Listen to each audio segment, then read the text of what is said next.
This diary belongs to Nikki J. Maxwell, private and confidential. If found, please return to me for reward. No snooping allowed.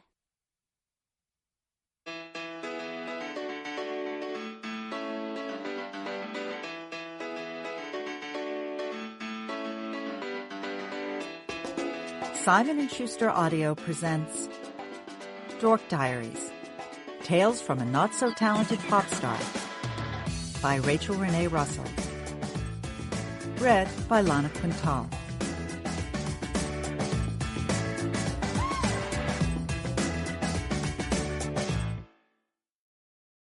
Friday, November 1st. OMG. I think yesterday was probably the best day of my entire life. Not only did I have a fabtastic time at the Halloween dance with my crush Brandon, but I think he might actually like me. Squee! By like, I mean as a really good friend. Definitely not as a serious girlfriend or anything. I'm sure that would never happen in a million years. Why? Mostly because I'm the biggest dork in the entire school. And with 3 zits, 2 left feet, 1 cruddy social life, and 0 popularity, I'm not exactly the type of girl who'll one day be crowned prom queen. But thanks to my wicked case of crush-itis, the slightly goofy, blissfully lovesick, shabby chic style I'm currently rockin' would definitely put me in the running for Princess of the Dorks. It's just that I'm not a tag hag, also known as a totally obsessed fashion snob. And I'm not hopelessly addicted to spending twice the gross national product of a small third world country on the latest designer clothes, shoes, jewelry, and handbags, only to refuse to wear the stuff 1 month later because it's like, OMG, practically more ancient than yesterday. Unlike some people I know. People being shallow, self-centered girls like Mackenzie Hollister. Calling Mackenzie a mean girl is an understatement. She's a rattlesnake in pink plumping lip gloss and ankle boots. But I'm not intimidated by her or anything. Like, how juvenile would that be? I constantly wonder how girls like Mackenzie always manage to be so, I don't know, perfect. I wish I had something that could magically transform me into my perfect self. It would have the amazing power of Cinderella's fairy godmother, be easy to use, and be small enough to fit inside a purse or a backpack. Something like, I don't know, maybe Maxwell's Enchanted Lip Gloss. My special lip gloss would make each and every girl look as beautiful on the outside as she is on the inside. How cool would that be? After spending hours studying the potential global impact of the enchanted lip gloss phenomenon, I was shocked and amazed by my scientific findings. Enchanted lip gloss does not look cute on everyone. Too bad, Mackenzie. Anyway, I really hope Brandon calls me today. I would totally freak if he actually did, but I'm pretty sure he probably won't. Which, BTW, brings me to this very important question. How are you supposed to know when a guy actually likes you if he never bothers to call? Crush IQ test. Carefully examine the following 2 pictures for 60 seconds. Can you spot the difference between them? Answer. There is no difference. These 2 dudes are identical, which unfortunately means your crush basically ignores you whether he actually likes you or not. Arrgh! That was me tearing my hair out in frustration. Lucky for me, my BFF Chloe is an expert on guys and romance. She learned everything she knows from reading all the latest teen magazines and novels. And my BFF Zoe is a human Wikipedia and a self-help guru. She's basically a 14-year-old Dr. Phil in lip gloss and hoop earrings. The three of us are going to meet at the mall tomorrow to shop for jeans. I can't wait to talk to them about all this guy stuff because, seriously, I don't have a clue. Saturday, November 2nd. Can someone please tell me why my life is so horrifically pathetic? Even when something finally goes right, something else always goes terribly wrong. My mom was supposed to be taking me to the mall today to hang out with Chloe and Zoe, so I was totally bummed when she told me I had to watch my bratty little 6-year-old sister Brianna for 45 minutes while she shopped for a new toaster. In spite of her cute little angelic face and pink sneakers, Brianna is actually a baby Tyrannosaurus Rex on steroids. There was no way I was going to hang out with my BFFs and her tagging along. So I told Chloe and Zoe I'd try to meet up with them as soon as my mom finished shopping. I found a quiet, comfortable spot to chillax with my diary. Then I ordered Brianna to park her little butt right beside me on the bench and not move. I hadn't taken my eyes off Brianna for more than a minute, or 2 or 5, when I discovered she climbed into the mall fountain to hunt for coins. Thank goodness the water was really shallow. Then I made the mistake of asking Brianna what the heck she was doing in that fountain. She put her hands on her hips and glared at me impatiently. Can't you see it's an emergency? I mean, Old Witch has kidnapped Princess Sugarplum, and Miss Penelope needs to get this money out of the water so we can buy a real live baby unicorn from the grocery store and fly to save the princess. Hey, you ask a silly question, you get a silly answer. I dragged her out of the fountain and made her toss back the big pile of coins she'd gathered. Of course, Brianna was super mad at me for ruining her little treasure hunt. So to distract her, I suggested we take a little stroll through the food court to try to find some free food samples to snack on. Yummy. That's when Brianna started nagging me to take her to her favorite kitty pizza joint, Queasy Cheesy. I don't have the slightest idea why little kids love that place so much.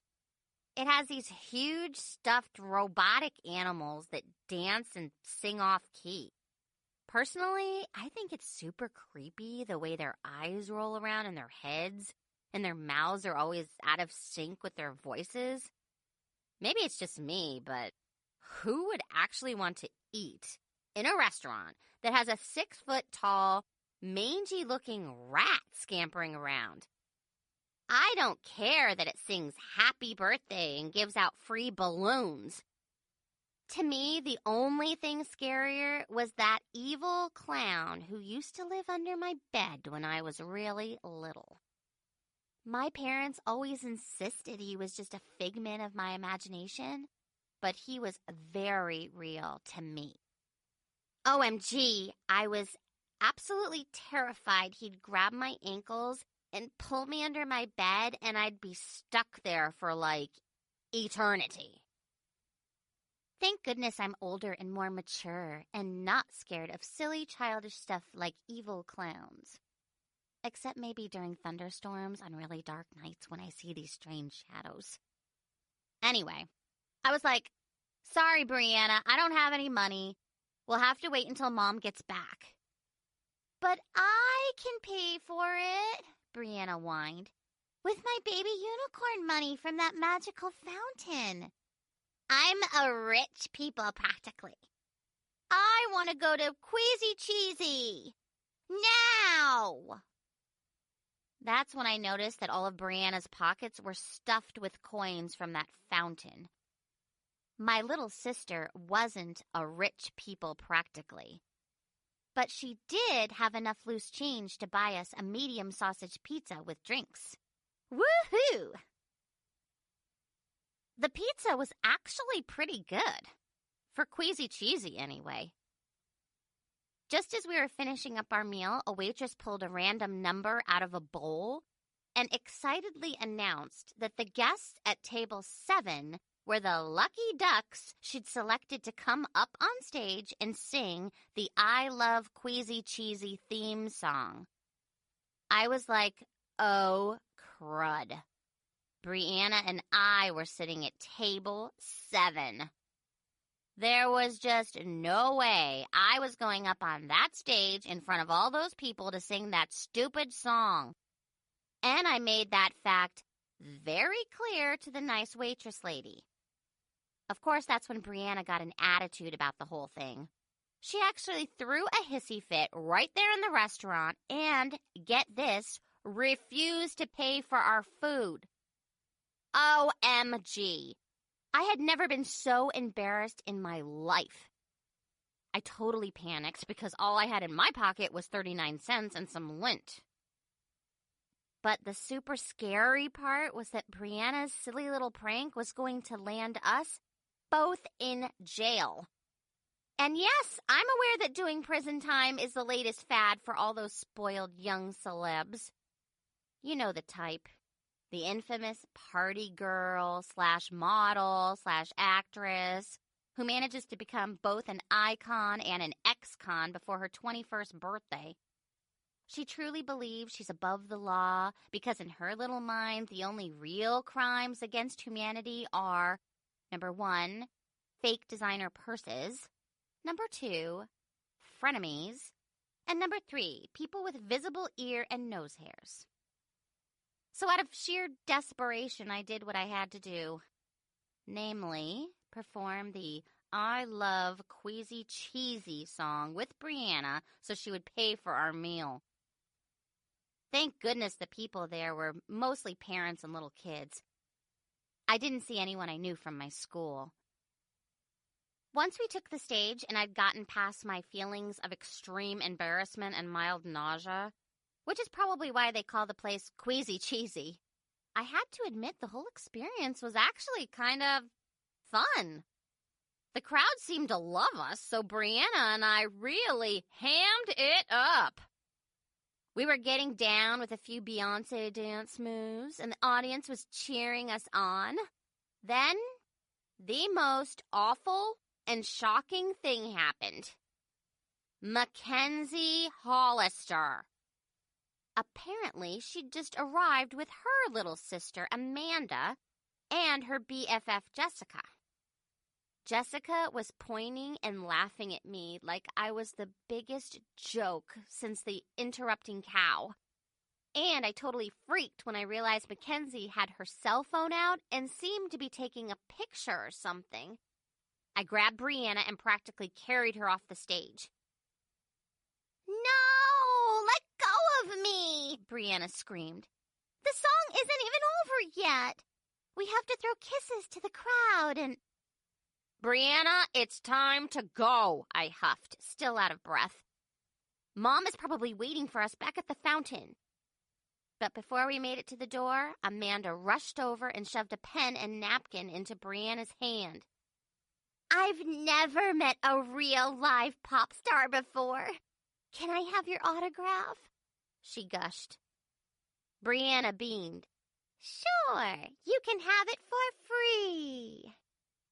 And I'll draw a picture of my real live baby unicorn, too.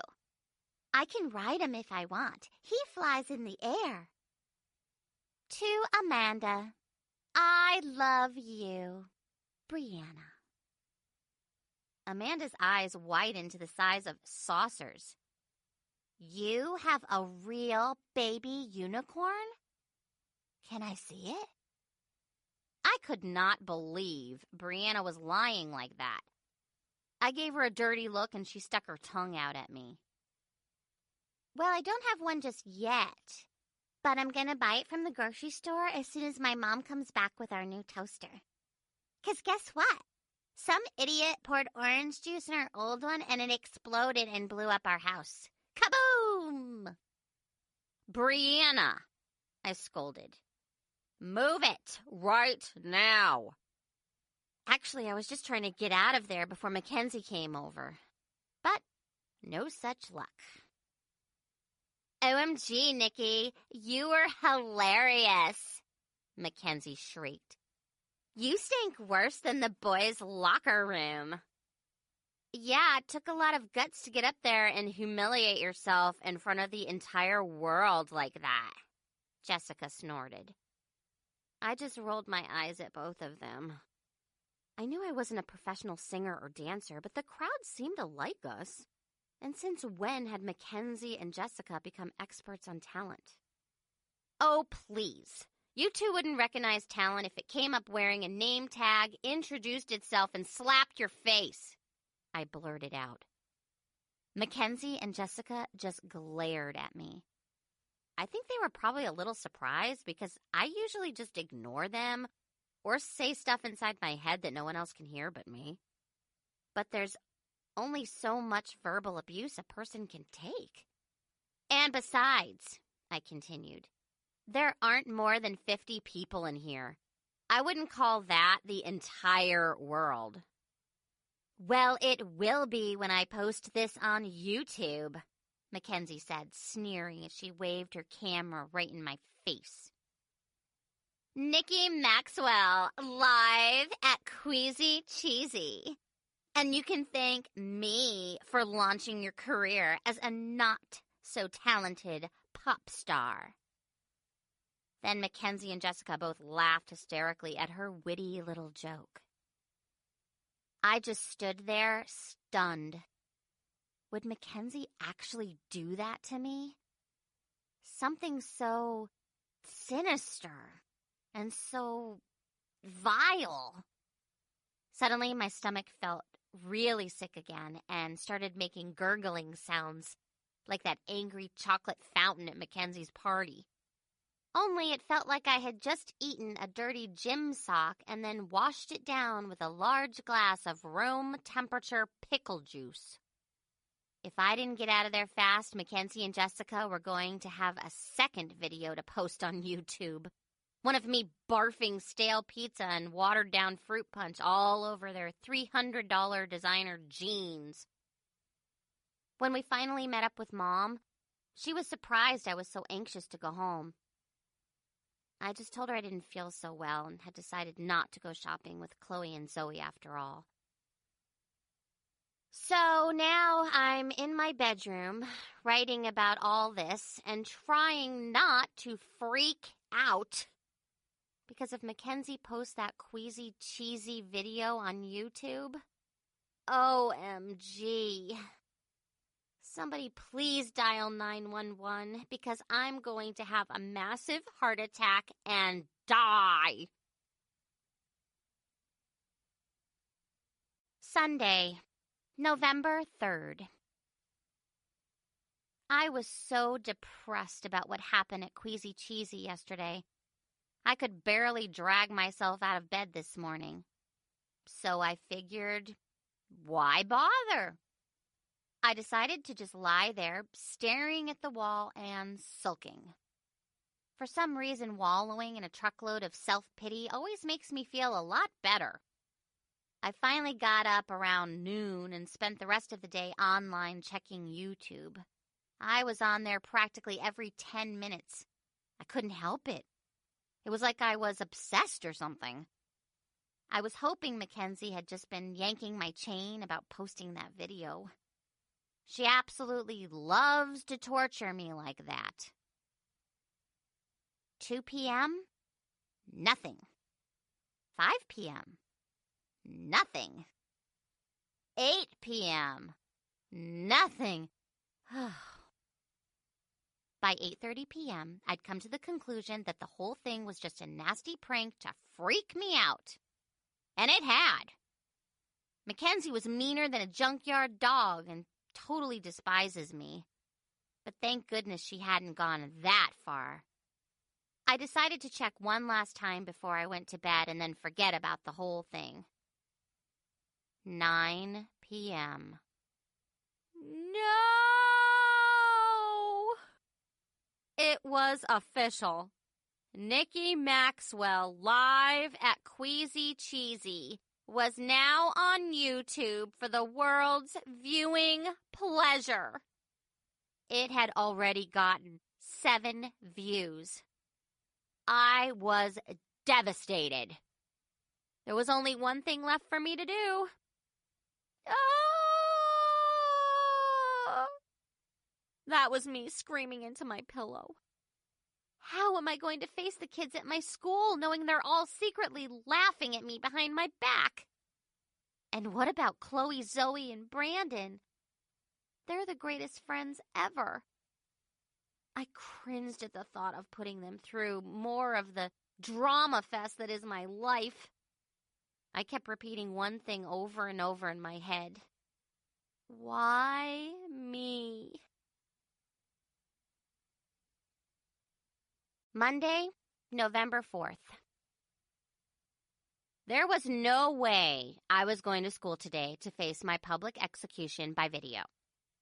So I got up extra early to make a batch of my infamous stay home from school faux vomit. Unfortunately, that was not an option because we were totally out of oatmeal. I was like, just great.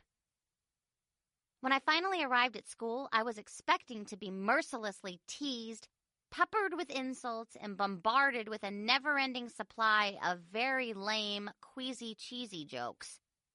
But to my surprise, no one even mentioned that stupid video. Thank goodness. Instead, the entire school was super excited and buzzing about the upcoming annual Westchester Country Day talent show. It's scheduled for Saturday, November 30th, and the judge this year is Trevor Chase, the famous producer of the new hit TV show 15 Minutes of Fame. Turns out he went to WCD. The prizes were supposed to be pretty good, too, with first place being the chance to audition for a spot on his television show. How cool is that? So now Chloe, Zoe, and I are totally psyched about the talent show. We've already agreed to perform together. We just have to figure out what we're going to do. It's going to be a blast for sure. I'd give anything to be a rich and famous singing sensation. Why? Because when Nikki Maxwell, the WCD student, is weird, rude, sloppy, and crazy, everyone hates her. She's called a loser. However, when Nikki Maxwell, the pop star, is weird, rude, sloppy, and crazy, she gets mobbed by fans, paid millions of dollars, and everyone loves her. She's called a legend. Anyway, I saw Brandon in biology today. Squee! Well, actually, I see Brandon in biology every day. But today was super special because it was the first time I'd seen him since the dance. He told me, again, how much he enjoyed hanging out with me. Squee! And get this. He said we should consider sitting together at lunch to study for our future biology tests.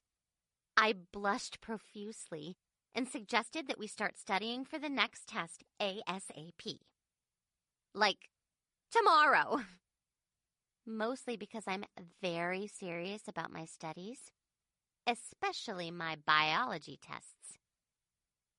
But Brandon said he couldn't sit with me at lunch for the next couple of weeks because his editor had assigned him to train a new photographer for the school newspaper. I smiled at him and was like, okay, sure. But deep down inside, I was a little disappointed. I started worrying that maybe he was just making up a lame excuse because he didn't want to hang out with me after all. So I decided to talk to Chloe and Zoe about it. Chloe said for me not to worry because Brandon was the one who came up with the whole sitting together at lunch thing, which meant he was ready to take our relationship to the next level.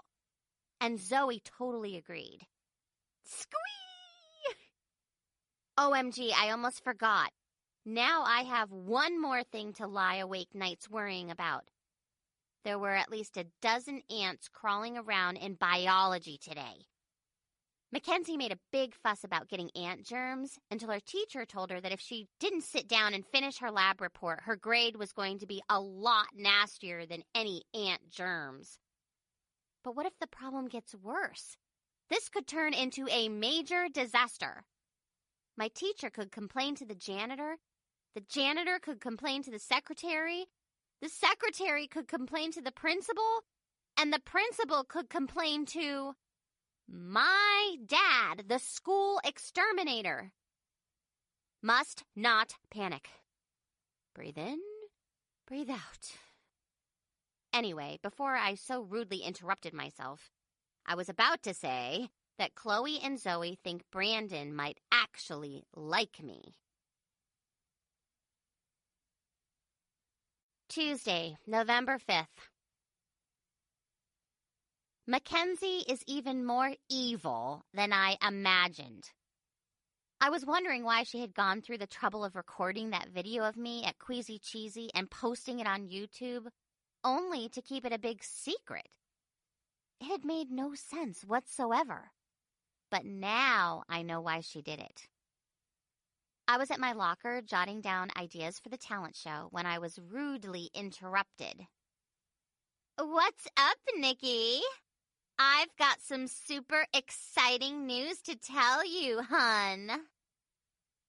I could not believe Mackenzie had the nerve to come up to me acting all friendly, like she hadn't just tried to destroy my life a mere 3 days ago. I'm putting together a group for the talent show, and I'm looking for super talented dancers with real star power. Here's all the info. Then she smiled really big, batted her super long lashes, and shoved a piece of paper right in my face. I squinted and tried to read it, but I was having a really hard time because she dangled it in front of my eyes and started swinging it back and forth, and back and forth, and back and forth, like she was trying to hypnotize me to do her evil bidding or something. I knew right then and there she was up to no good. It took every ounce of my strength not to be completely mesmerized by the brilliant radiance of her awesome yet sickening perfection.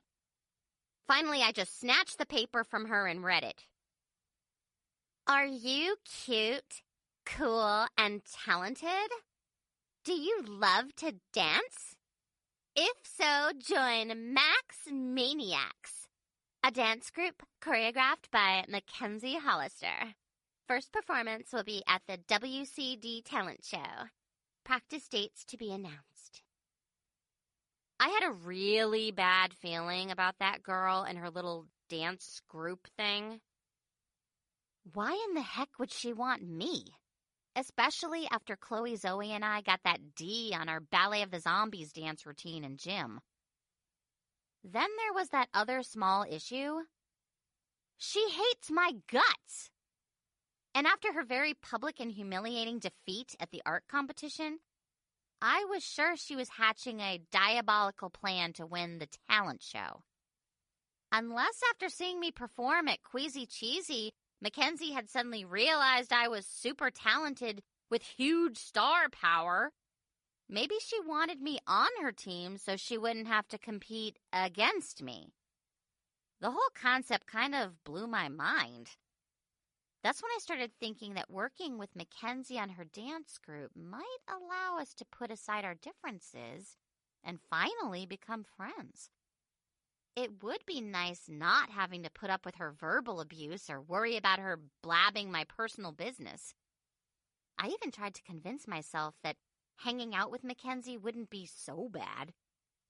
Once I got used to her abrasive personality and her overinflated ego and her addiction to lip gloss and the fact that she has the IQ of a plastic houseplant. I even imagined myself doing the kind of stuff I'd overheard the CCP, cute, cool, and popular, clique bragging about. Like lounging on the beach at Mackenzie's summer home in the Hamptons. Me in a super cute swimsuit, lounging on the beach at Mackenzie's summer home. I'd definitely invite my friends to my summer home in the Hamptons, if I had one. Finally, I made up my mind to give her a chance. Chloe, Zoe, and I were going to have a blast dancing on stage together in Mackenzie's group. It would be just like our old Ballet of the Zombies days, only better. I got a really warm and fuzzy feeling inside just thinking about it. Mackenzie pulled out her new lip gloss, decadent, dancing diva delight, applied a fresh layer, and stared at me with her icy blue eyes. So, Nikki, if you know any super talented dancers with star power, like, Chloe and Zoe, just give them this flyer, okay? My brain was like, what the? Did she just say Chloe and Zoe? Apparently, the little blonde-haired weasel wanted only Chloe and Zoe in her dance group and not me. Hey, I'd be the first to admit that Chloe and Zoe were super talented dancers, probably two of the best in the school. But what did Mackenzie think I was? Chopped liver? Refried beans? It felt like she had just slapped me across the face with a steel pipe or something. Sure, I muttered. I'll tell Chloe and Zoe. But just so you know, the three of us were already planning on doing something for the talent show together. Well, you're going to have to change your plans then. I really want that audition for 15 Minutes of Fame. And if Chloe and Zoe perform with me instead of a no-talent loser like you, it'll be a slam dunk for me to take first place. I could not believe Mackenzie was talking smack right to my face like that. Girl, please, I said, doing one of those Tyra Bank neck roll thingies that I'd practiced in the mirror for hours. You must be delusional or something. Or maybe your barrettes are so tight they're cutting off the oxygen to your brain. In spite of what those voices in your head are telling you, we're not your little monsters. I suggest you go find some other people to be your puppets. Mackenzie as a puppeteer. Chloe, me, Zoe. Mackenzie was so angry, I thought she was going to whack me upside my head with her new Kate Spade hobo purse. I'm warning you, Maxwell, she hissed. If you so much as look at me the wrong way, I'll make sure everyone sees your little queasy cheesy video. You'll get laughed right out of this school. Even your pitty pals, Chloe, Zoe, and Brandon, will be too embarrassed to be seen with you. This is a talent show, Mackenzie. Did it ever occur to you to try winning by using your, talent? Or is that a problem because you don't have any? Mackenzie took a step towards me and put her hands on her hips. Better yet, maybe I'll just send out a text about your big secret that you don't belong here. And your dad, whatever, I shouted. Like I really care what people think about me at this school. But I do care. And just the thought of her threats made me break into a cold, clammy sweat. My throat was so tight I could hardly breathe. Honestly, Mackenzie, the talent show is not that big of a deal to me and definitely isn't worth dealing with all your drama. Well, it's a big deal to me. I deserve my 15 minutes of fame, so stay out of my way. Then Mackenzie smirked and flipped her hair in my face, like she was all that in a bag of chips, and wrinkled her perfect little nose at me. OMG, what is that horrible smell? I think the stench of your cheap perfume is starting to overpower my expensive designer fragrance. What did you spray on this morning? Macaroni and cheese? I just gritted my teeth and rolled my eyes at her. Is it a crime to eat mac and cheese for breakfast? We were out of cereal. Then Mackenzie turned and sashayed down the hall. I just hate it when she sashays. I was about to open my locker when I was practically trampled alive by a large group of CCP girls. OMG, Mackenzie, we just heard about your dance group. Everyone knows you're going to win. Max Maniacs rocks. Can I join? Wait up, Mackenzie, wait up. They scrambled after Mackenzie like mindless, lip gloss-wearing zombie baby ducks or something. I just stood there staring at the front of my locker like an idiot. I felt so humiliated. Hot tears flooded my eyes, and I tried my best to blink them away. However, instead of crying, I decided to rip Mackenzie's flyer into a million little pieces. At this point, I want nothing whatsoever to do with Mackenzie or that stupid talent show. I'll be so glad when this horrible day is over. Wednesday, November 6th. I'm so sick and tired of Mackenzie manipulating me, I could scream! I can't believe she's trying to keep me from competing in the talent show. It's like she's obsessed with winning it. Her ego is so big it has stretch marks. I think the best thing for me to do is avoid her like the plague, which is not going to be easy because my locker is right next to hers. I've decided that mentioning the video to my parents would just make things worse. My mom would gush about how talented and adorable Brianna and I were, and would probably email the darn thing to 500,000 people. And of course, if I told Chloe and Zoe, the first thing they'd want to do is watch it, which would be super embarrassing. And if Brandon saw it, OMG. He'd realize what a hopeless loser I am. Note to self, continue to check the video daily to monitor how many times it's been viewed. As if things weren't already a hot mess, today was the second time this week I'd seen bugs inside the school building. I counted 9 huge stink bugs in the girls' locker room just while I was getting dressed after gym class. One flew in my hair, and I totally freaked. Of course, Mackenzie and the CCPs were practically rolling on the floor laughing at me. Thank goodness Chloe and Zoe were there to help me. They are the best friends ever. As crazy as this may sound, bugs are the very reason I'll never, ever fit in at this school. Mostly because I have a deep, dark secret.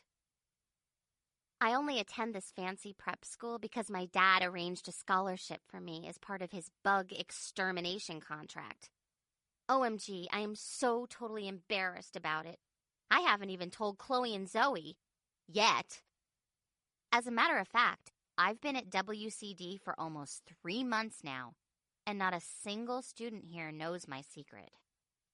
Well, no one except Mackenzie Hollister, and she found out purely by accident.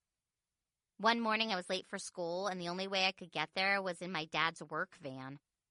I'd always been a little worried about riding with him because his van is old, needs a tune-up, and has a lot of things wrong with it. The most serious being the ginormous roach sitting on top of it. People stop right in their tracks and stare at it in awe. Not only is it hideous looking, but it makes you feel really odd. Anyway, when Dad dropped me off at the front door of the school, I was super happy and relieved that no one else was around to see me. But then Mackenzie just unexpectedly popped out of nowhere like some kind of evil jack-in-the-box. When I saw her standing there, I almost had a heart attack. She was like this really big, ugly, infected pimple that had suddenly erupted right on the tip of the nose of my life. She stared at me with this shocked look on her face and said, "What is that hideous brown thing on top of your van?" I just rolled my eyes at her because personally, I thought that was the stupidest question ever. It was obvious to anyone with a brain that it was a roach, and it was up there on top of our van mainly to, do really important stuff that was, actually none of Mackenzie's business. But the strange thing was that Mackenzie hadn't mentioned my dad again until yesterday. And she's one of the biggest gossips in the entire school. I've heard other kids gush that Mackenzie is so rich she was born with a silver spoon in her mouth. Not. Mackenzie's mouth is so big, she was born with a silver shovel in it. That girl cannot be trusted. Thursday, November 7th. Help! It's only 7:30 a.m. and my day is already a total disaster. I'm beginning to think transferring to a new school might not be such a bad idea after all. Which BTW would probably make Mackenzie super happy. I got up extra early this morning to finish my geometry homework. I was just chilling out eating a big bowl of delicious Fruity Pebbles cereal and daydreaming about Brandon, when suddenly the telephone rang. I had a really bad feeling about that call even before I answered it. Then, when I realized who it was, I just about had a heart attack right there on the spot. What I said. Hello? What he said. Hi, this is Principal Winston. I'm calling for Maxwell's bug extermination. We've recently started having an insect problem at the school, and I'm a little concerned. What I said. You've reached Maxwell's bug extermination. We're currently away from the phone. Please leave a message at the tone and we'll return your call. Beep. What he said. Yes, Principal Winston here from Westchester Country Day Middle School. We need your services for a serious insect problem. Could you stop by my office tomorrow during school hours? I'll give you all the details when we meet. Still in a daze, I hung up the phone, grabbed my lucky pen, and filled out a message sheet for Dad. For Dad. Urgent. Date. Thursday, November 7th. Time, 7:15 a.m. While you were out. From Principal Winston of WCD Middle School. Phone. You already have it. Telephoned. Wants to see you. Message. Need you to come to WCD to discuss a bug problem. Stop by his office during school hours Friday, November 8th. Signed, Nikki.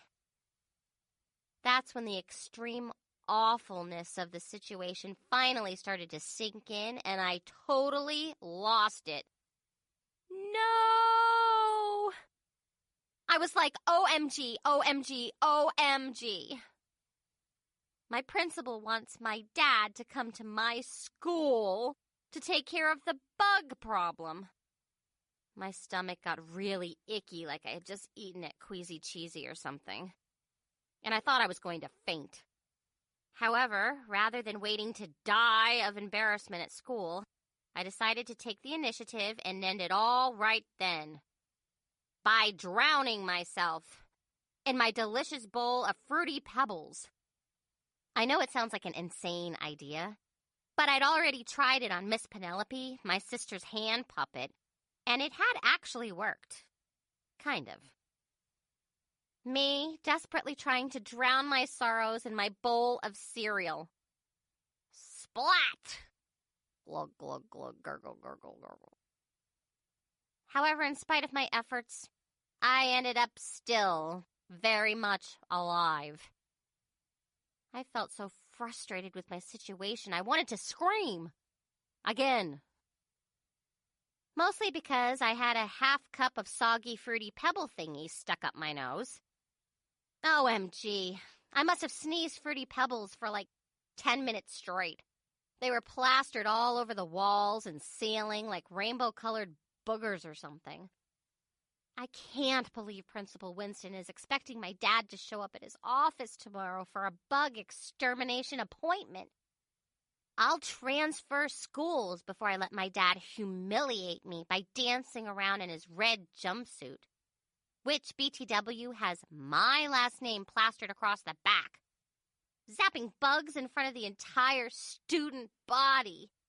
Everyone will think he forgot to take his meds or something.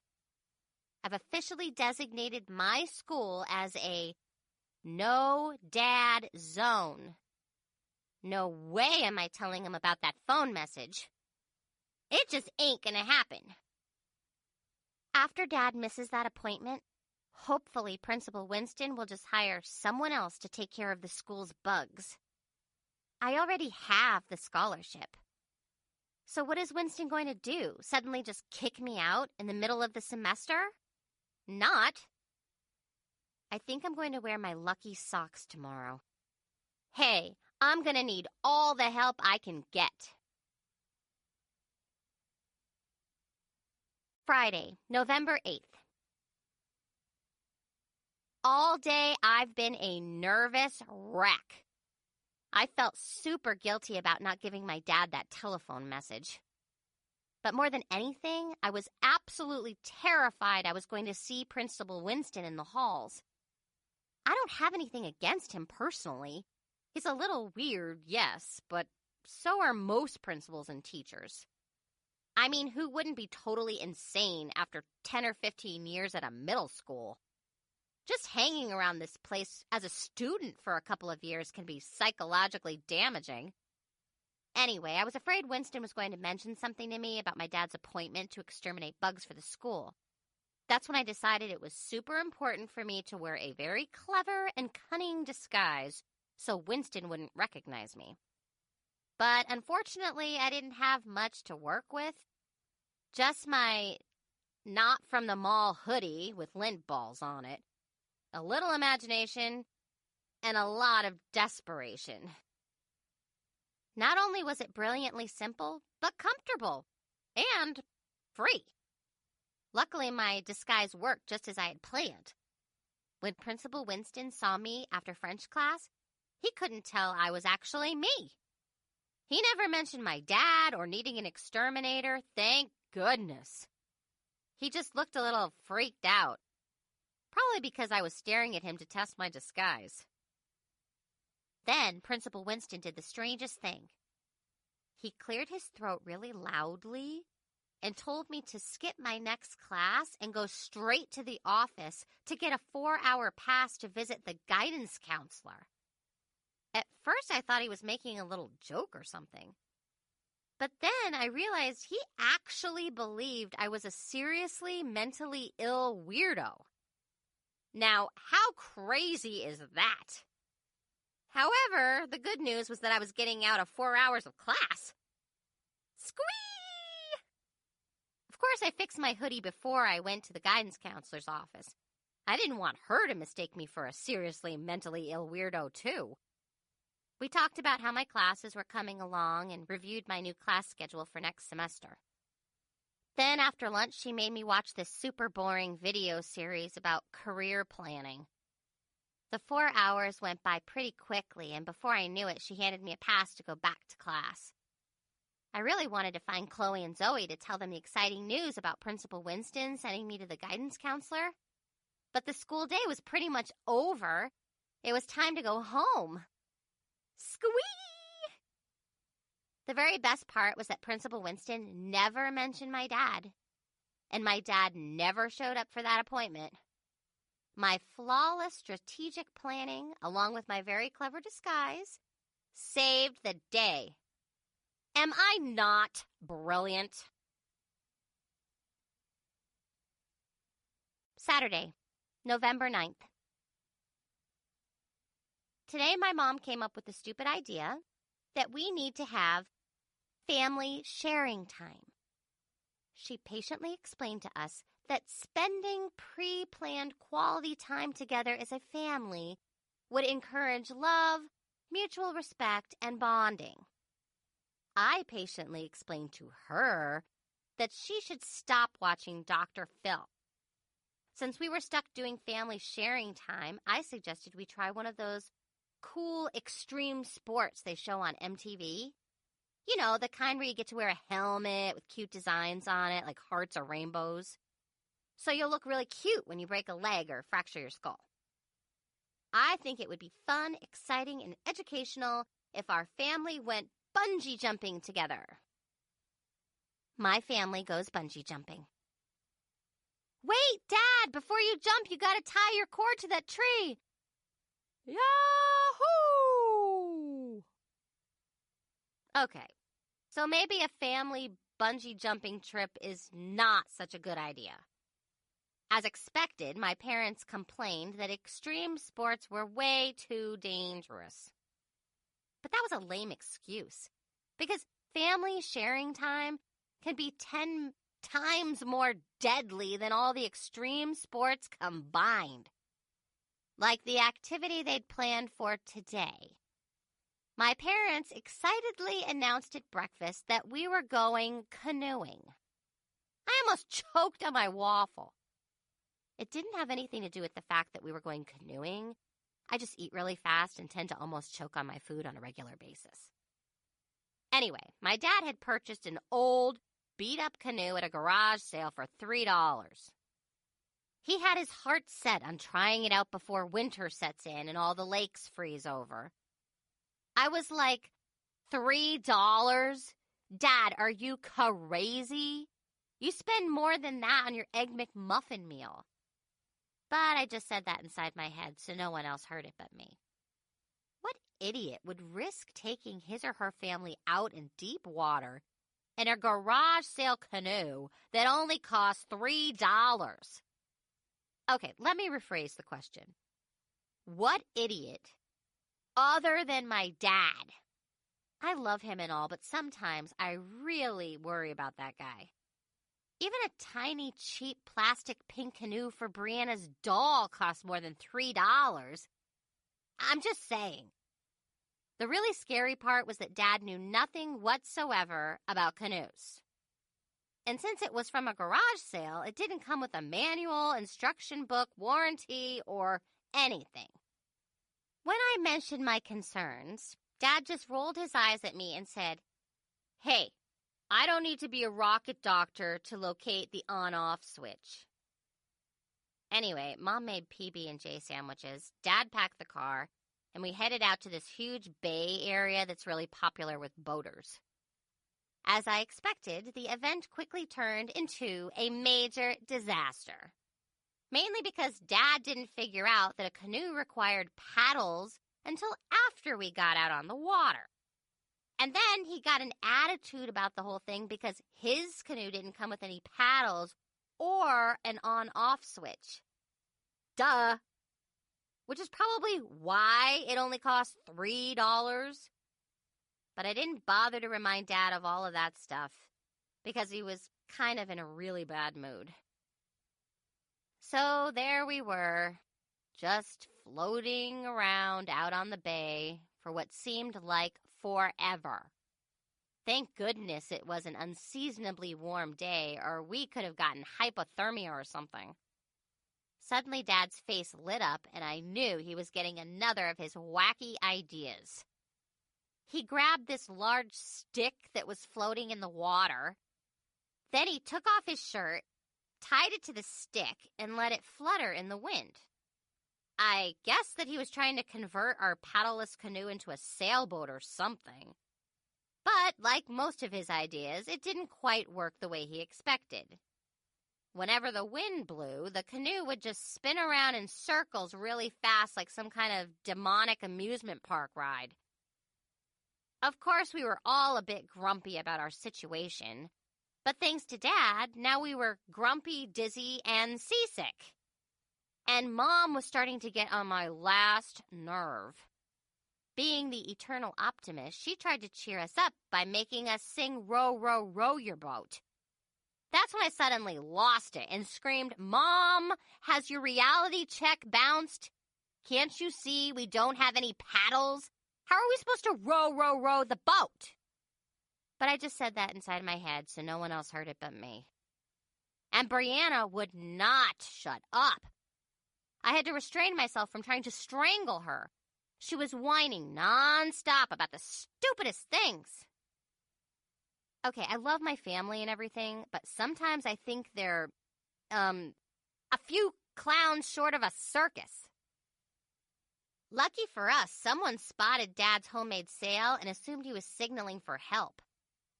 Even though our family sharing time activity got off to a really bad start, I have to admit it ended up being as exciting as any extreme sport.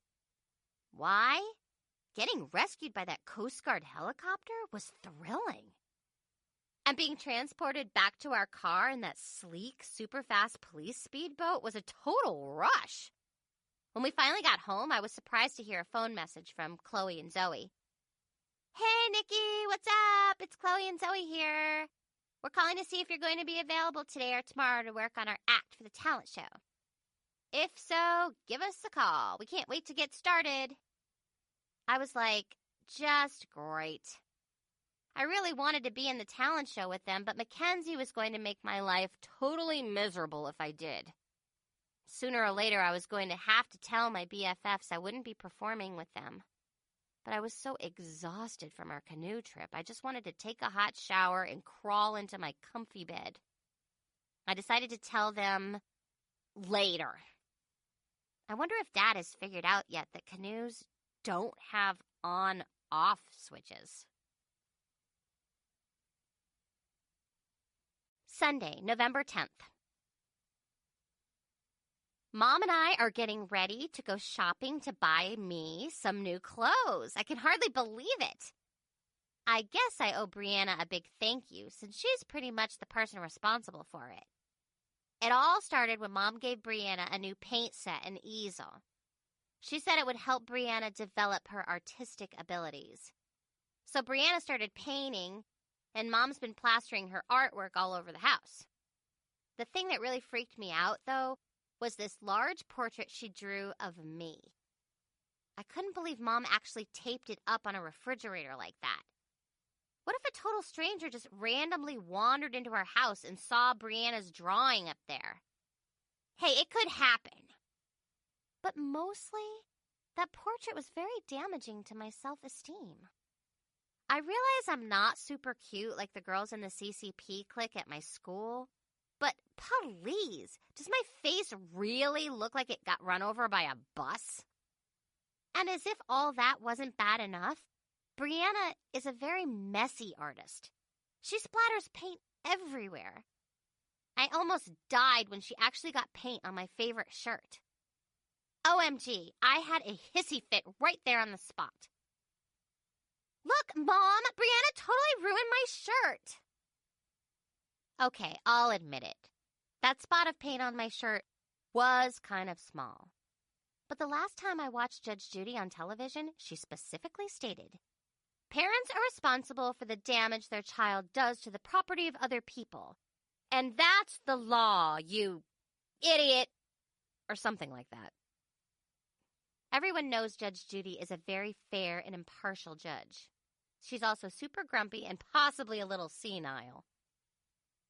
Of course, my mom took Brianna's side, like she always does. She said, "Nikki, I'm sure it was an accident. I'll replace anything she gets paint on, okay?" I just looked at my mom and rolled my eyes. Yeah, right. And what if Brianna gets paint on all my clothes? Then you're going to buy me a whole new wardrobe? But I just said that inside my head, so no one else heard it but me. Suddenly, I had the most brilliant idea. That's when I decided to inspire Brianna's creativeness by finding stuff for her to paint. I gave her my shirt to get started on. Then I ran upstairs to my room and tossed most of my clothes into a big laundry basket. Here's more stuff to paint, my little pint-sized Picasso. It felt really good helping my little sister develop her artistic skills.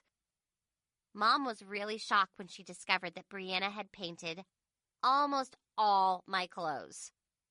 Of course, I didn't tell her the part about it all being my idea. Mom tried her best to weasel out of her promise to replace the clothes that Brianna got paint on.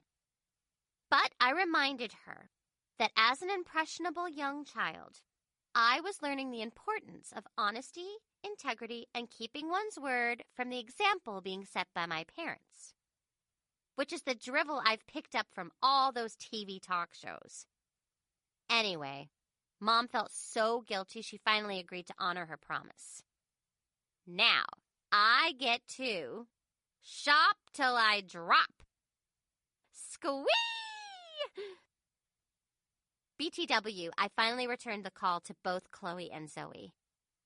I let them know that even though we weren't able to get together to practice over the weekend, we could meet to discuss our plans tomorrow in the library.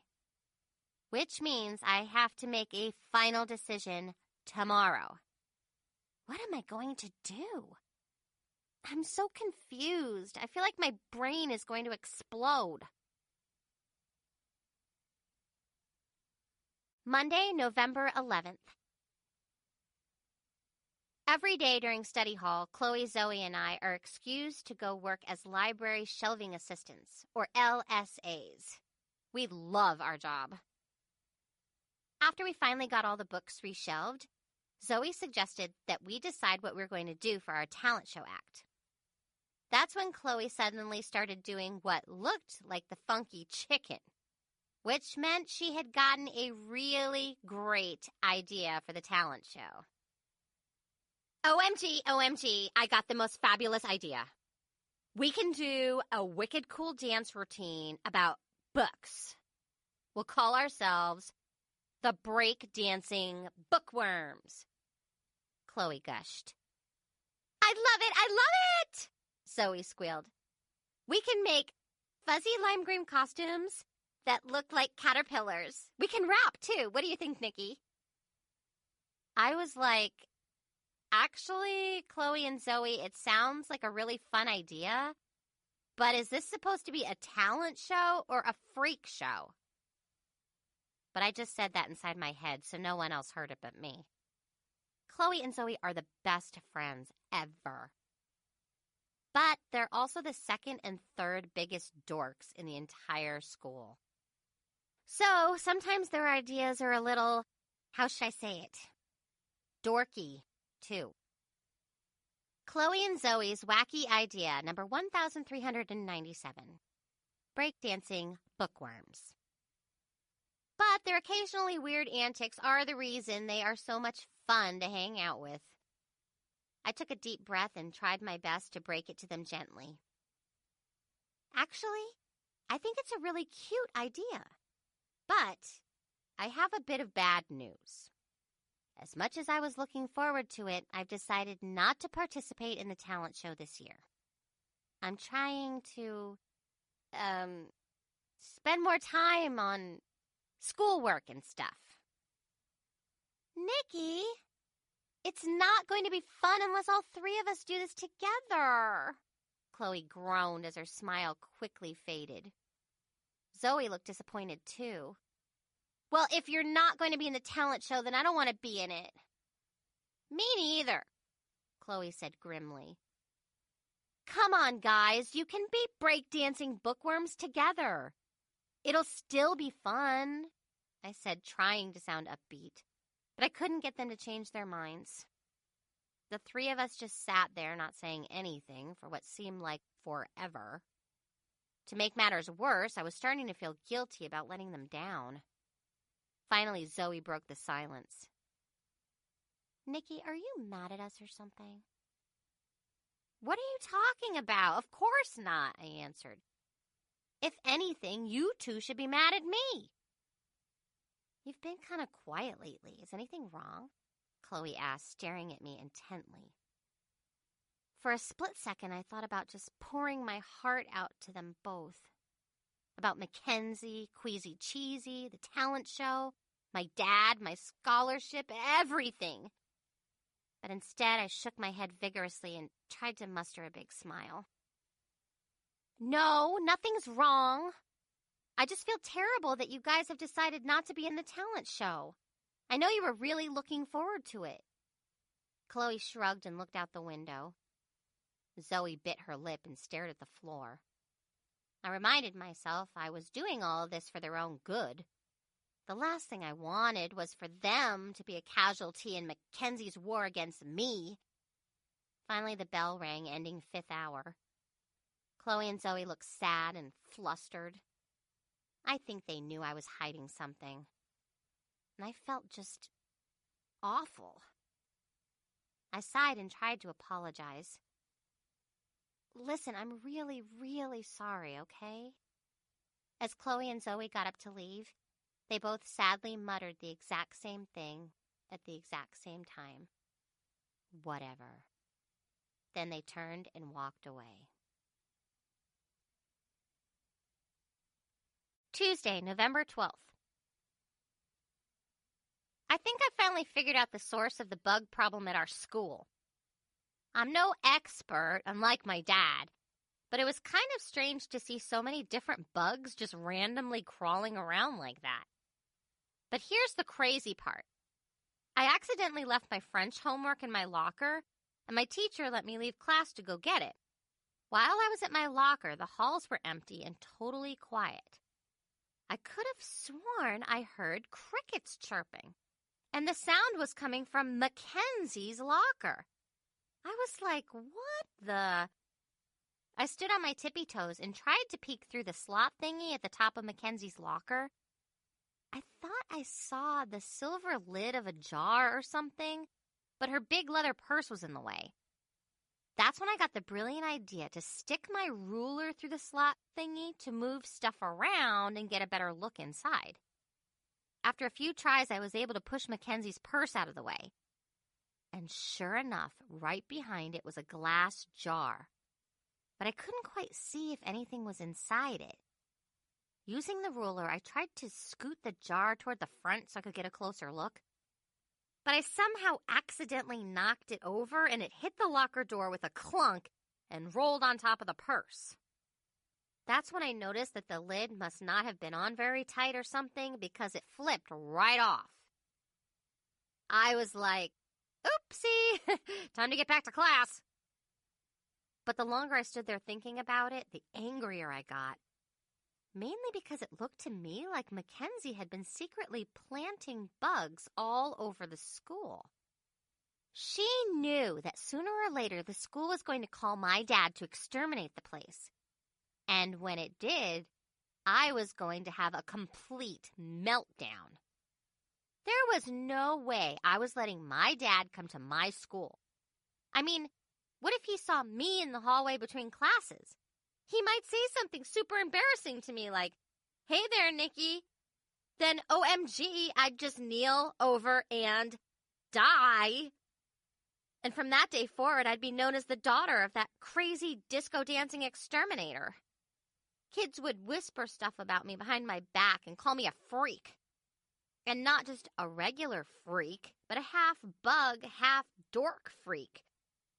Which is like 10 times worse.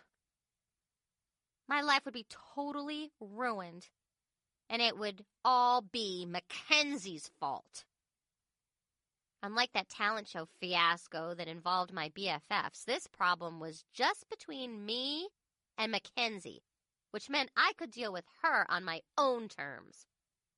I marched straight down to Principal Winston's office to have a nice little chat with him about this bug issue. Only I didn't rat out Mackenzie. Yes, I know. I probably should have. But I already knew from experience she was just going to bat her eyelashes all innocent-like and lie through her teeth.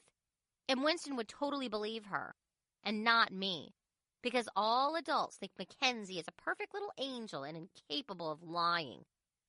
Besides, I was going to talk to Winston about something way more important than Mackenzie's juvenile little pranks.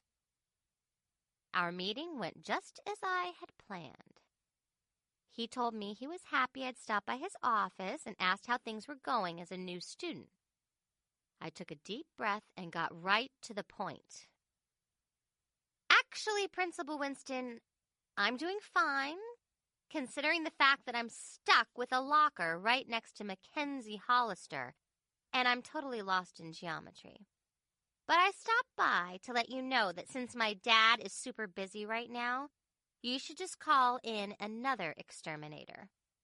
I'm really sure he appreciates your business and all, but there's only so much work he can handle. Principal Winston blinked. Then he took off his glasses, folded his arms across his chest, and slowly nodded. Is that so? I was wondering why your dad missed our appointment on Friday. I thought maybe he didn't get the message I left on your answering machine. Well, it's quite a coincidence that you dropped by, Miss Maxwell, because I was planning to give him another call this afternoon. Well, if you want some advice, don't bother. He's so busy, he hasn't even slept in 3 or 5 days. Plus, it would be healthier for his, sick gallbladder and stuff if you just got someone else. Principal Winston sat there staring at me with this really perplexed look on his face. Then I saw him glance at the telephone on his desk. That's when I stood up, plastered a fake smile on my face, and shook his hand real friendly-like. Well, Principal Winston, I don't want to take up any more of your time. I know you're a busy man. Plus, I just heard the bell for lunch, and I love all the creative things your cooks do with mystery meat. I'm really, really glad we had this little chat. Thank you, Miss Maxwell. I'm glad we did too, he said, and cleared his throat. Then I got the heck out of there. As I headed down the hall towards the cafeteria, I felt like a huge burden had been lifted off my shoulders. Winston was going to use another exterminator, and my secret would be safe again. Problem solved. As I got to the door of the cafeteria, a dozen CCP girls rushed past me screaming. Inside, it was total chaos.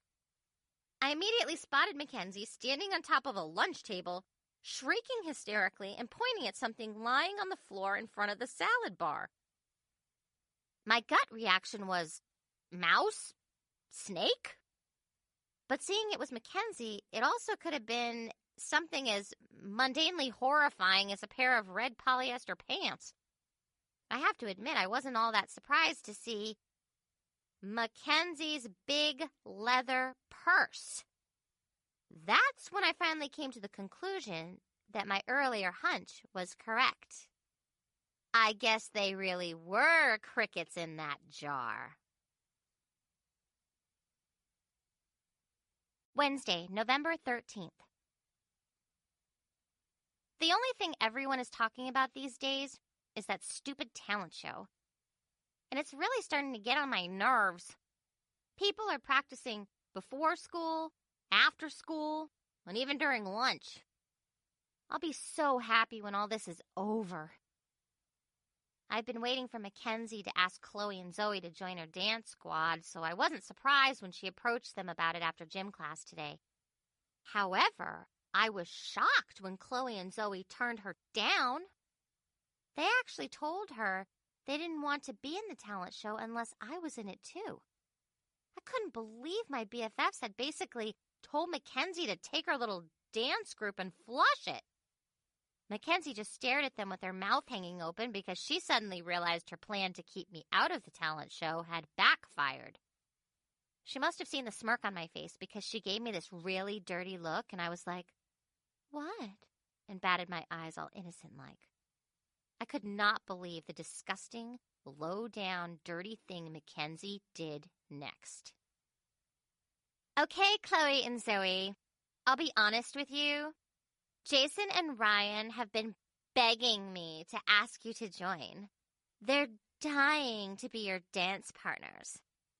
I promised I wouldn't tell, but those guys have really big crushes on you, too. She gushed and then winked. There was no doubt in my mind that Mackenzie was lying like a rug. She was only pretending to be Miss Matchmaker to trick Chloe and Zoe into joining. But they believed every word she said and totally lost it. They started jumping up and down and squealing. I didn't have the heart to tell them Mackenzie was a pathological liar, and Jason and Ryan were probably in on her little scheme. I shot Mackenzie a dirty look, and this time she batted her eyes at me, all innocent-like, and said, "What?" Ugh, I was so mad I could spit. I wanted to slap that girl into tomorrow for playing with my friend's emotions like that. Those two guys had taken cheerleaders to the Halloween dance 2 weeks ago and practically broken Chloe and Zoe's hearts. And now they were all going to be dance partners? I couldn't believe Mackenzie was such a little manipulative, beady-eyed snake. What really worried me, though, was the fact that neither Chloe nor Zoe had fully recovered from their totally debilitating case of crush-itis. Mackenzie was recklessly exposing Chloe and Zoe to yet another dangerous case of crush-itis merely for selfish gain. That girl is heartless. So now they start dance practice tomorrow. I probably won't be seeing much of my BFFs over the next 2 weeks because they'll be hanging out with Mackenzie and the CCPs. But it's not like I'm jealous or anything. I mean, how juvenile would that be? Thursday, November 14th. OMG. I can't believe the horrible mess I've made. I had no idea things were going to turn out like this. What am I going to do now? I think I'm going to be sick. Which is the reason I asked my geometry teacher, Mrs. Sprague, if I could be excused to go to the bathroom. Me, in the bathroom, feeling very worried and sick. Okay, this is what happened. When I got home from school yesterday, I stopped to get the mail. I saw an envelope from WCD that was addressed to both me and my parents, and I figured it was my report card or something. However, when I opened it, I had a heart attack right there on the spot because it was a tuition bill. How did I know? Mainly because it said in really big letters, Nikki Maxwell tuition bill. And below that was a dollar amount so big, I almost thought my eyeballs were going to rupture just looking at it. I could try to pay it off with my teeny allowance, but that would take 1,829.7 years. At first, I thought it was some kind of mistake. But the only logical explanation is that I had messed up big time by not giving my dad that phone message from Principal Winston. Then I had very stupidly gone to Winston's office and told him my dad was too busy to come in. And now my scholarship has been revoked. What was I thinking? There's just no way my parents can afford to pay that tuition bill. Suddenly it became very clear that Mackenzie had completely set me up. Her master plan wasn't to embarrass me by having my dad come to the school to exterminate all the bugs she was letting loose. Nuh-uh. Her little brain was way more devious than that. Her plan was for my dad not to come to the school to exterminate all the bugs she was letting loose. So I'd lose my scholarship and get kicked out of school. She knew I'd be frantic and do everything within my power to keep him away. Basically, she tricked me into ruining my own life. Mackenzie Hollister is an evil genius. I had no scholarship, and I had no money to pay the tuition. My situation was hopeless. As I sat there on that cold bathroom floor, a thick cloud of anguish seemed to descend upon my stall like some kind of putrid smog, making it nearly impossible for me to breathe or think clearly. Overcome by gut-wrenching emotion and overwhelmed by that awful school bathroom smell, I began to ponder the unthinkable. I wanted all my problems to go away. So I decided to end it all right there by flushing myself down the toilet. But unfortunately, I was way too big to fit down that little drain hole thingy. That's when I noticed a bright yellow talent show poster taped on the stall door. I'd seen them plastered around the school for days, but after all the drama with Mackenzie, I had never bothered to actually read one. Do you sing, dance, or have some other entertaining talent that you'd like to share with the world? If so, then come perform in our 10th annual WCD Talent Showcase, Saturday, November 30th, 7:30 p.m. To be judged by Trevor Chase, world-famous music producer and WCD alumnus. Prizes include televised audition on 15 Minutes of Fame, scholarships to WCD, laptop computer, iPads, and much more. Participation form must be completed and turned in by Friday, November 22nd. Noncompliance with rules will result in disqualification. See office for details. I had to read that poster like 3 times before it finally sank in. WCD was actually giving away full scholarships? I know I swore off the talent show earlier, but now things have changed. I'm desperate. How desperate am I? Really, really, really, really, really, really, really, really, really, really, really, really, really, really, really, really, really, really, really, really desperate. Friday, November 15th. Just when I thought my life couldn't get any worse, it did. I skipped lunch today because I wanted to talk to Brandon. I really felt the need to vent to someone about all the stuff that was going wrong in my life right now. Like, for example, everything. Confiding in Chloe and Zoe was not an option, since they were busy rehearsing with Jason and Ryan during lunch. I still considered Brandon a good friend, even though he's been so busy that we've barely spoken to each other since the dance 2 weeks ago. It always seemed like talking to him helped me think things through more logically. But most important, I wanted to tell him about my dad, my revoked scholarship, and that I might be leaving WCD very soon. I'm just really tired of pretending everything is fine when it isn't. And I know at some point Mackenzie's going to blab all my business to the entire school anyway. Hey, world! My dad is a bug exterminator, and I attend WCD on a scholarship. Big deal. It's who I really am. Why should I be ashamed of it? Even if Mackenzie has a problem with it, I don't have to. Anyway, I rushed down to the newspaper office since that's where Brandon has been hanging out lately, training some new photographer. Well, it looks like he's been pretty busy, all right. With Mackenzie. I've always wondered if Brandon really likes me or not.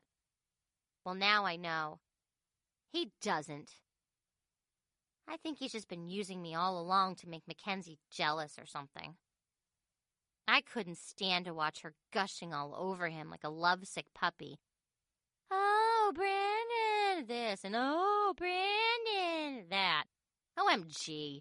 She sounded so ditzy, I thought her brains were going to ooze out of her ears like syrup and make a puddle right on the floor. She's more crazy about him than ever. And since when has Mackenzie been into photography? Probably since landing Brandon as her new tutor. And get this, she doesn't even read our school newspaper because she says it doesn't have a fashion and style section. And the fashion and style section is the only thing she says is worth reading in any newspaper. The girl is desperate. Anyway, I just turned around and walked right out of the room before they even saw me. If Brandon wants Mackenzie, he can have her. Saturday, November 16th. My life is so messed up. All day I've been feeling super depressed and guilty.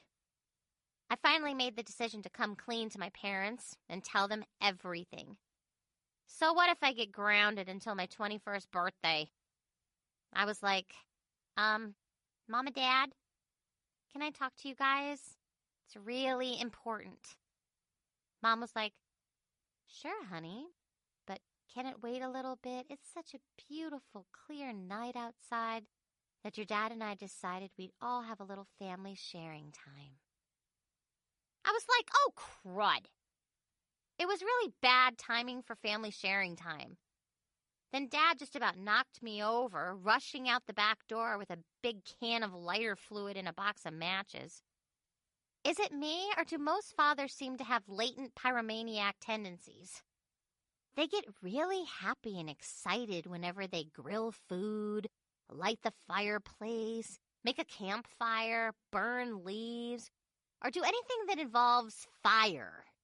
What's up with that? Well, tonight Dad decided to build a campfire in the backyard so we could roast marshmallows.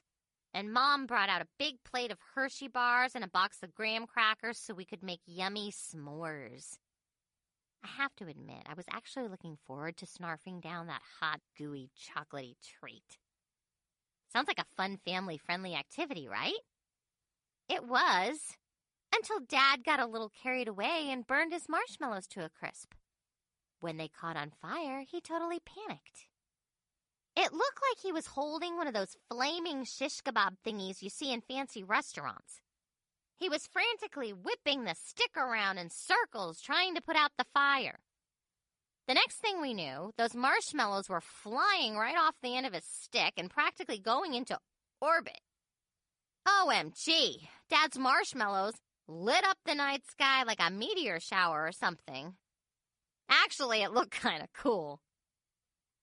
My family roasting marshmallows.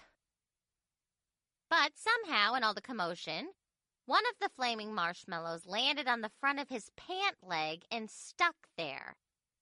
Of course, Brianna totally lost it and started screaming her head off.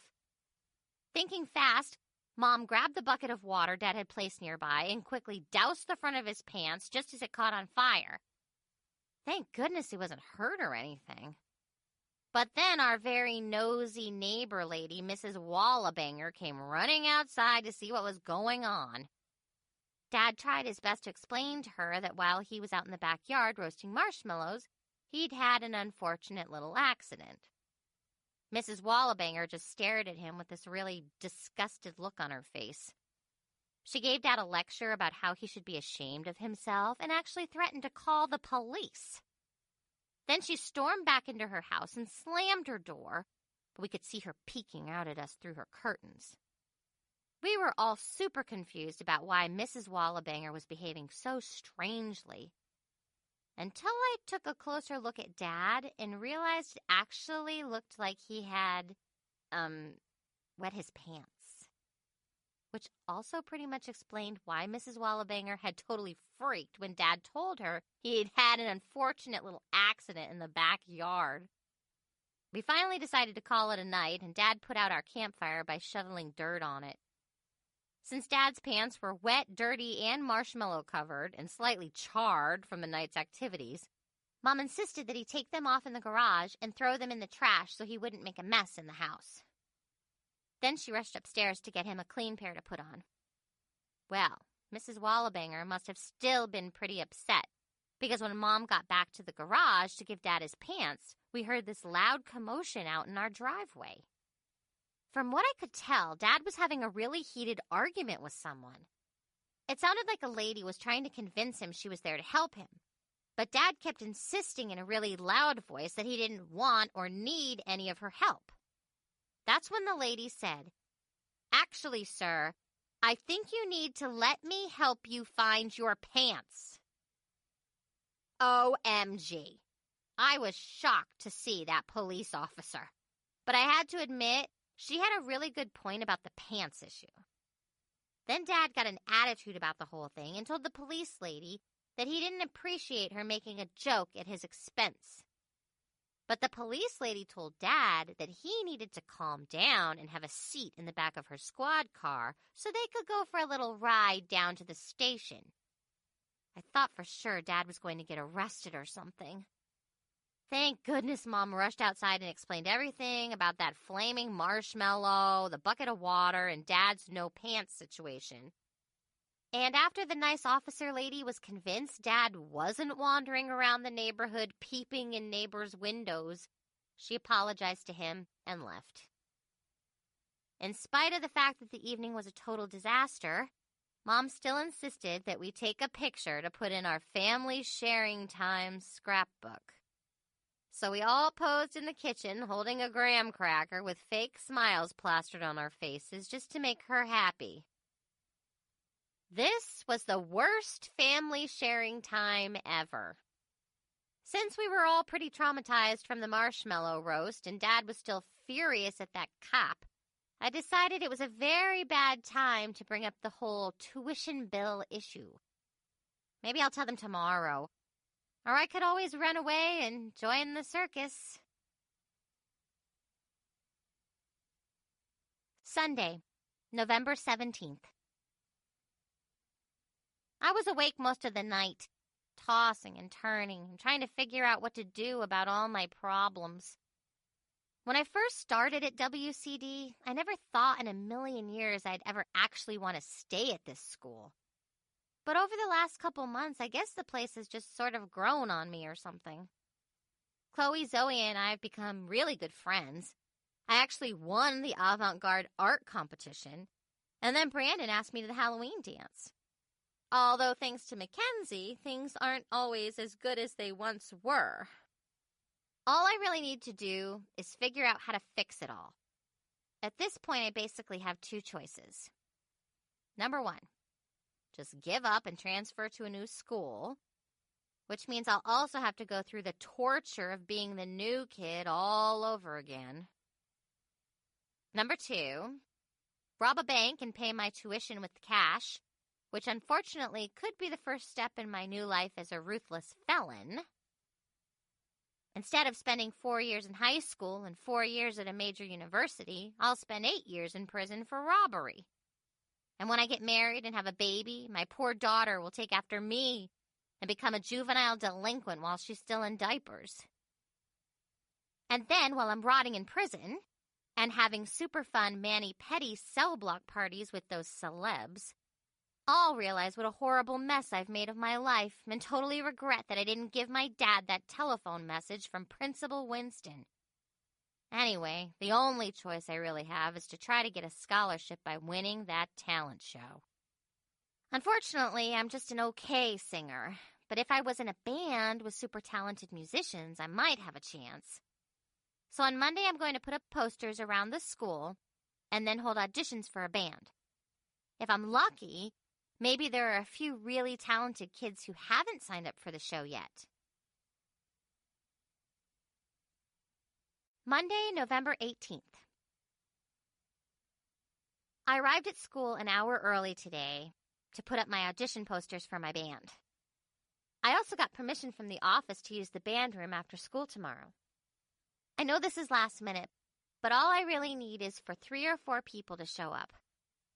Although it was still fairly early in the morning, at least a half dozen groups were already practicing in various locations throughout the school. The CCPs in the cafeteria were blasting their music so loudly I could barely hear myself think. I peeked in and saw Chloe and Zoe dancing and flirting with Jason and Ryan. My BFFs looked so happy.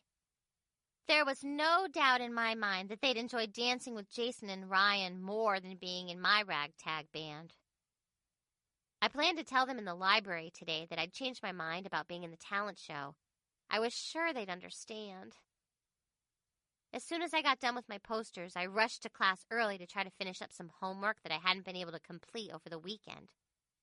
I can't believe how much homework they give you in middle school. There's just no way you can get all of it done.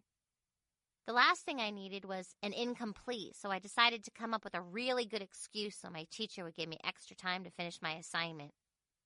For some reason, teachers tend to believe stories that are really super creative, no matter how crazy or far-fetched. That's when I came up with the brilliant idea for a handy-dandy manual called The Student Handbook of Homework Excuses for Lazy Dummies. I don't think there's anything like this on the market. So I decided to write down all the best excuses I've used over the years and place them in a simple form. And once I've collected enough of them, I plan to publish them as a book that could possibly become an overnight bestseller for students around the world. From your name, Regarding issue with my school assignment. Dear name of teacher, you probably won't believe this, but my spoiled sister, my bratty brother, my paranoid uncle, my senile neighbor lady has a pet, snake named Hubert, monkey named Rocky, vampire bat named Jean-Claude, unicorn named Buttercup, that unfortunately got really frightened, angry, confused, sick, and unexpectedly projectile vomited on, had babies on, had a heart attack and died on, had a really bad nosebleed on.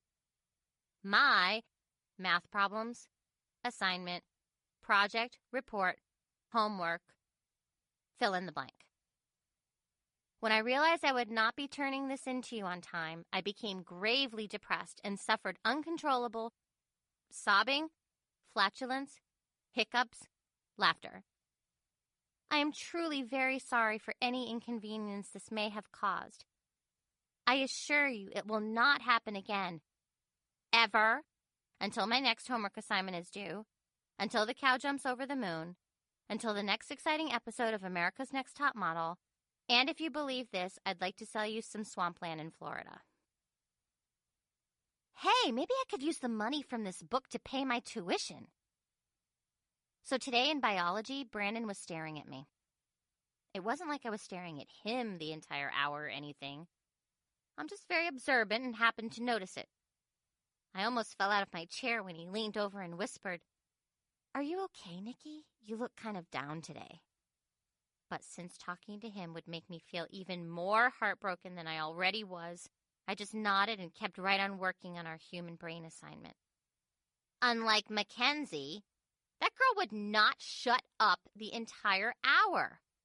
OMG! She babbled nonstop to Brandon about her new lip gloss flavors and Max Maniacs, all while making goo-goo eyes at him. While observing Mackenzie's behavior, I prepared a lab report supporting my new hypothesis on intelligence and nutrition. It is actually humanly possible to have the IQ of a toaster pastry and still function in society.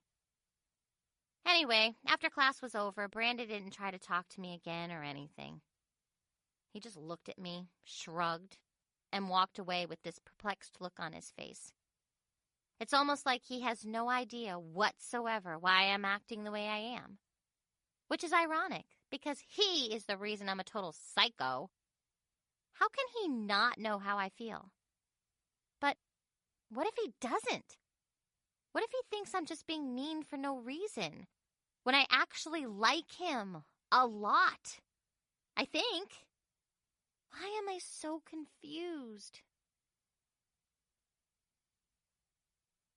Tuesday, November 19th. Today was the big day. Auditions. Although I felt super excited, deep down I was really worried. If I don't win the talent competition and snag a scholarship, I won't have any choice but to transfer to a new school.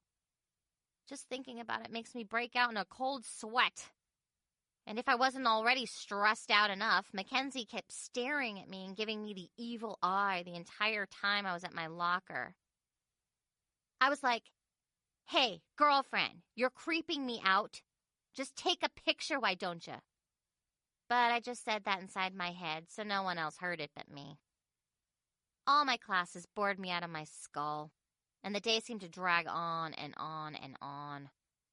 When school was finally over, I hurried toward the band room to get ready for the auditions. As I passed the cafeteria, I couldn't help but notice Mackenzie and a few of her CCP dancers crowded around one of my audition flyers. Of course, when she saw me, she started whispering about me and giggling like an evil little witch. She had a lot of nerve to be talking about me right to my face like that. However, since I had somewhere to be, I just ignored her and rushed right past. I got to the band room about 10 minutes early and was relieved to see a dozen or so kids warming up on their instruments. I started to feel a lot better, but mostly I was hopeful that maybe my crazy plan was actually going to work. I could tell they were pretty good musicians just by listening to them. At 3:45 sharp, I decided to get the show on the road. "Okay, I'm ready to get started now if you guys are," I said cheerfully. Here's the sign-up sheet. This kind of cute guy who was drumming on the seat of a chair looked up at me and smiled. So, you're the one who's using the band room today. We'll be out of your hair in a minute. As soon as our tuba player shows up, we'll be moving to the choir room to practice with the glee club. Out of my hair? Now I was totally confused. I was pretty sure I must have heard him wrong. Excuse me? Aren't you guys here for the talent show? Yeah, we're the jazz band and we're doing a few numbers with the glee club. I just stared at him with my mouth dangling open. Okay. I just thought that, you all were here for... My voice trailed off. A guy rushed in and grabbed the tuba, then everyone filed out of the room. My heart sank. I groaned and collapsed into a chair. Other than me, the room was now totally empty. I glanced at the clock. It was 3:55. Don't panic, I thought. Maybe everyone is just late or something. I looked back at the clock and wondered if it had stopped working. It was moving so slowly. 3:58. 4 o'clock. 4:03. And still no one arrived. 4:05. 4:08.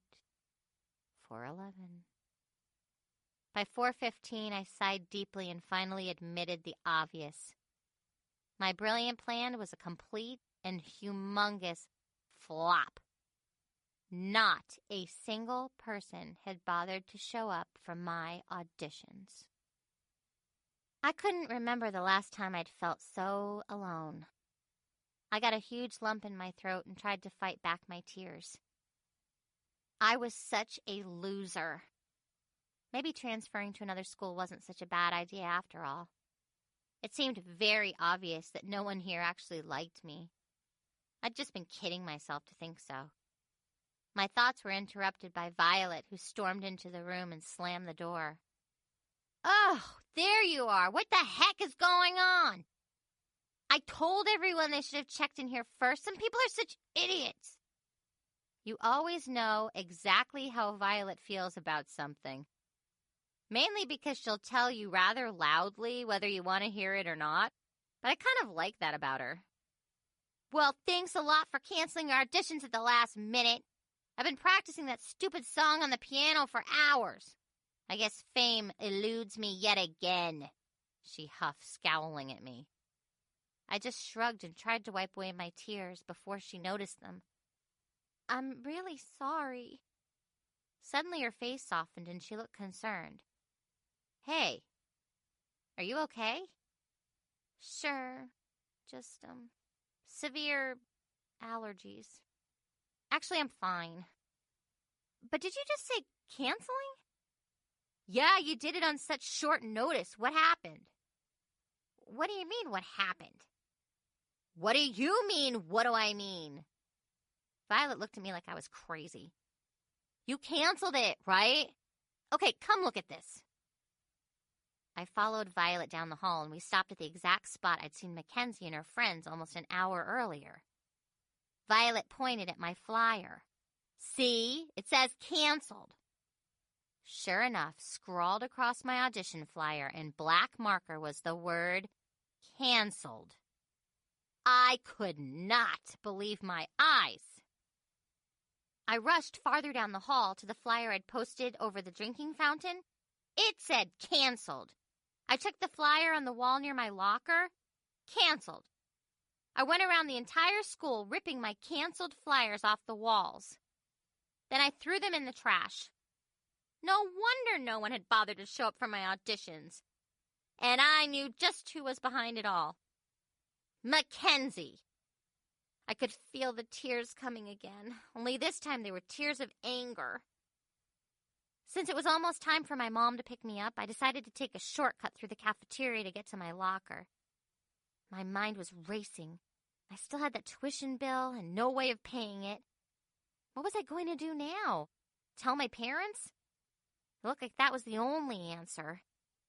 As I entered the cafeteria, I suddenly heard music and familiar laughter.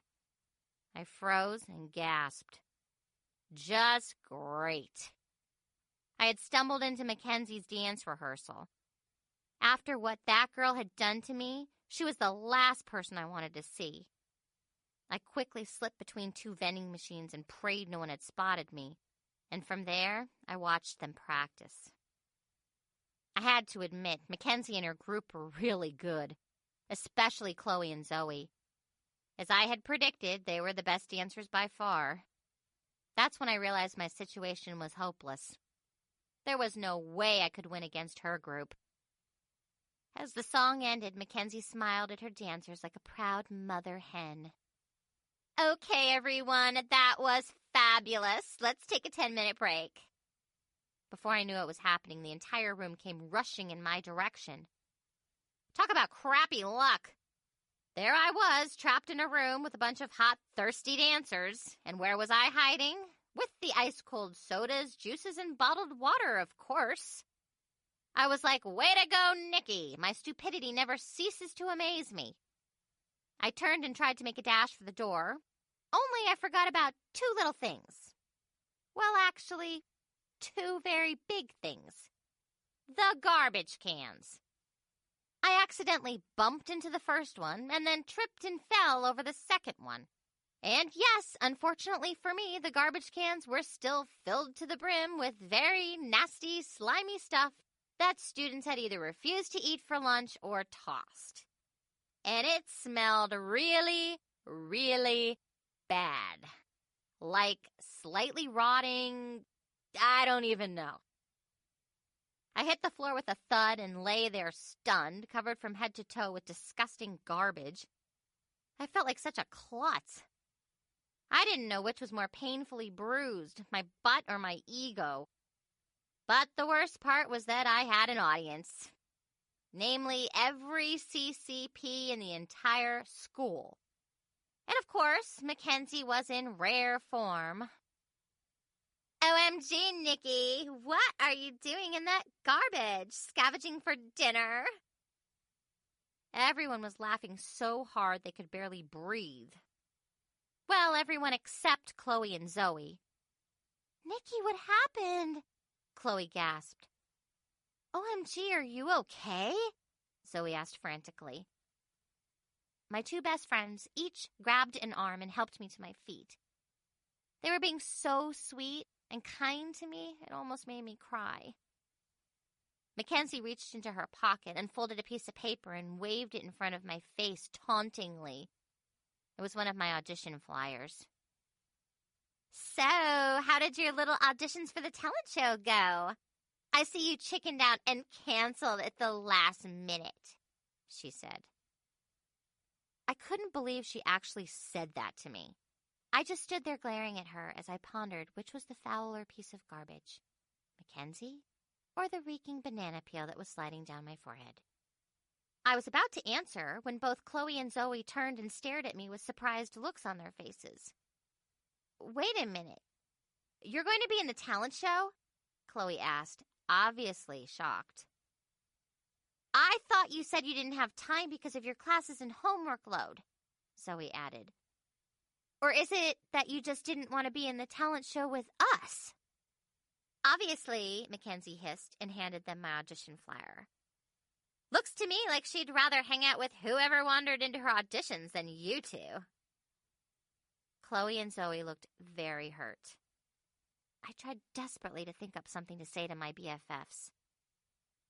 Actually, I decided at the last minute and Mackenzie quickly sized up the situation and went in for the kill.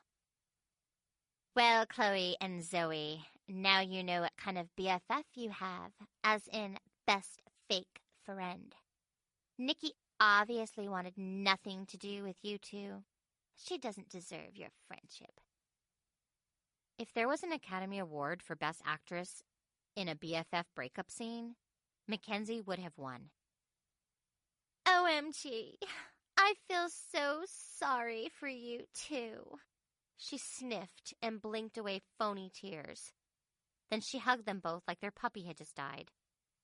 Chloe, Zoe, please don't believe Mackenzie. I really wanted to be in the talent show with you guys, but a lot of stuff happened.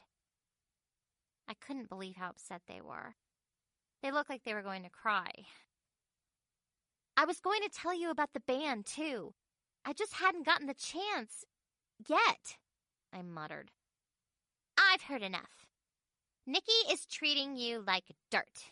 Come on, girls. We have a talent show to win. Mackenzie grabbed Chloe and Zoe by their shoulders and led them away.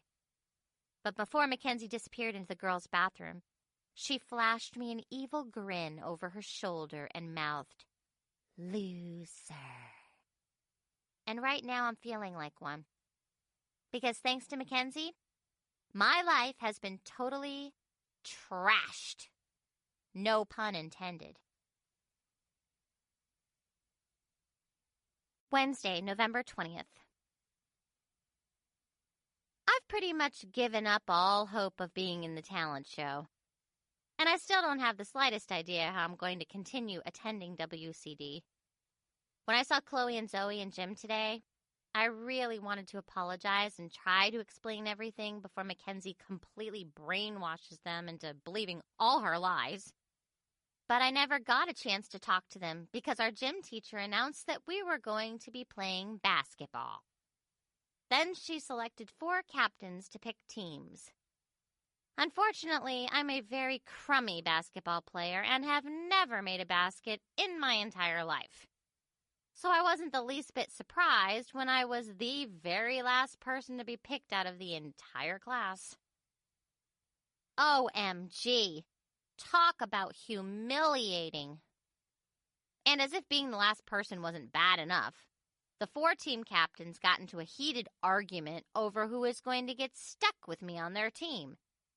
It's no wonder I struggle with low self-esteem. I was hoping that Zoe, Chloe, and I would end up on the same team, but no such luck. Anyway, the winning teams were going to earn an A, while the losing teams had to take showers. This made me super nervous because I hate showering at school. I never knew that playing basketball could be so painful. And when I asked my gym teacher if I could wear a helmet, shoulder pads, and shin guards, she got an attitude about the whole thing and told me I just needed to hustle more and be a team player. But what I really wanted to know was, how was I supposed to spend quality time writing in my diary when I was getting clobbered by that basketball every 3 seconds? By the end of the game, I was sick of that ball. So when someone passed it to me, I just whipped it right over my shoulder without looking. I wanted to get rid of it so I could write in my diary. But get this. I made the winning basket with only 2 seconds left in the game. Then everyone came running up to congratulate me, and my teammates hoisted me up on their shoulders like I was a hero and we had just won the state championship or something. I had never in my entire life seen people so happy about not having to take a shower. While we were in the locker room, I was hoping to try to talk to Chloe and Zoe again. But since their team had lost, they were stuck taking showers. I quickly decided it would be more prudent to have a heart-to-heart with them at another time.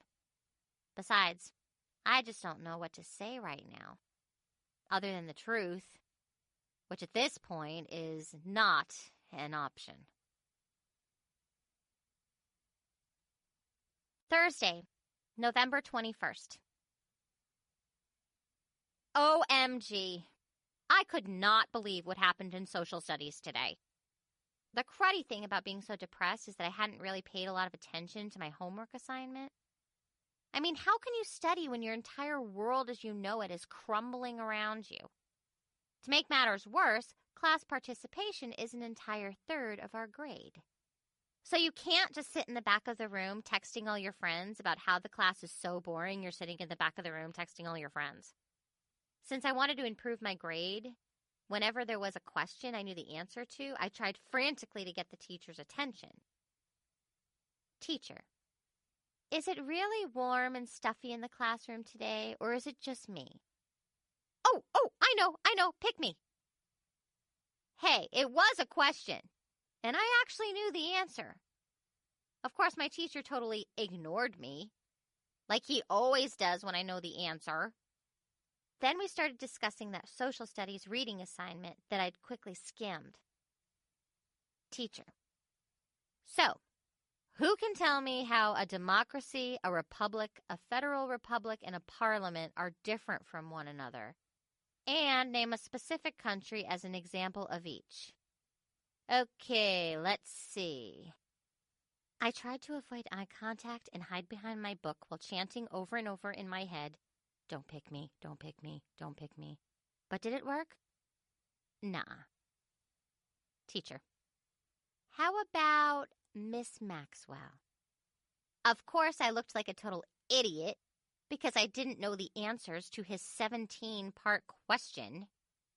That's when I totally lost it and screamed, excuse me, Mr. Teacher Guy, but can I ask you a little question? Why do you only call on me when I don't know the answer? It seems a little dysfunctional or something if you ask me.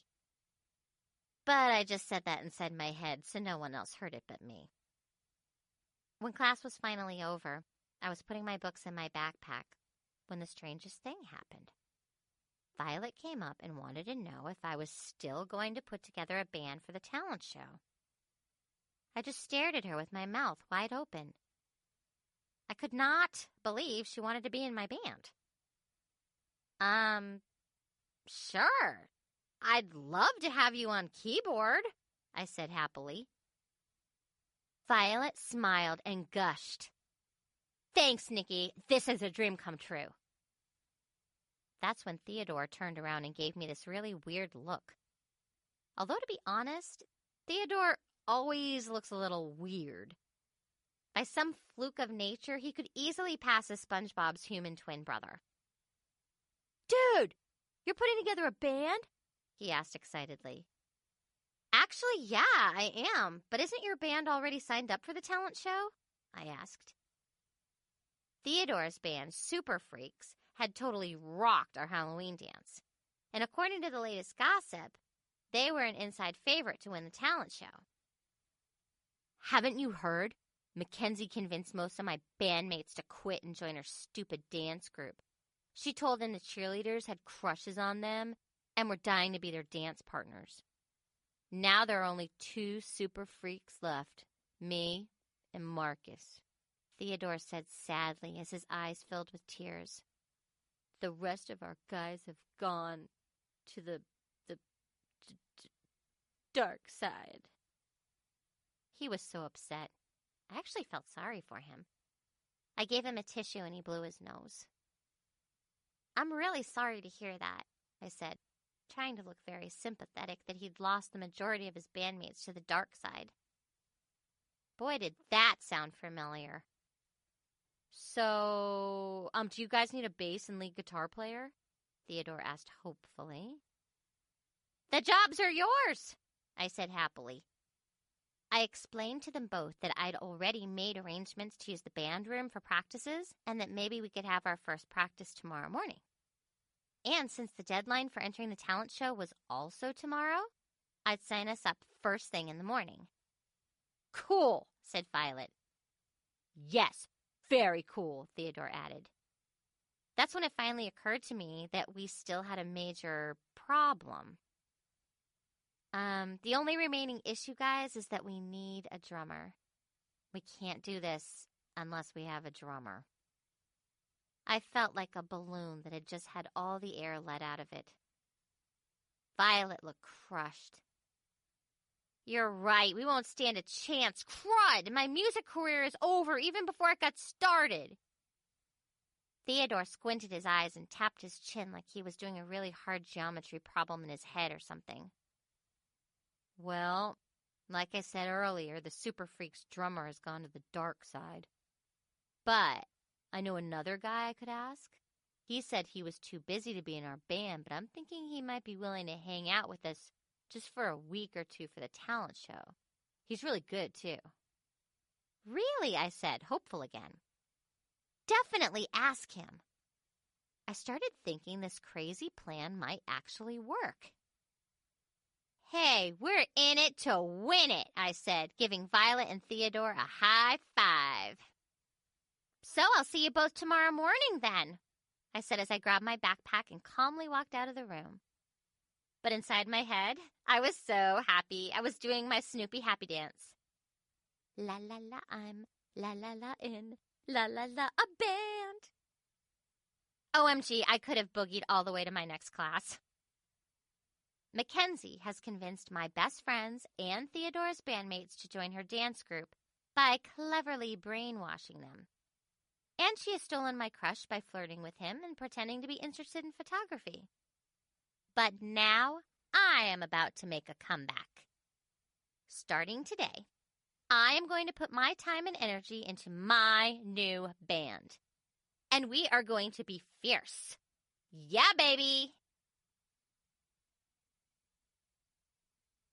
Friday, November 22nd. I was so excited about my first band rehearsal. I barely slept last night. I got up extra early, grabbed a granola bar for breakfast, and rushed right out the door.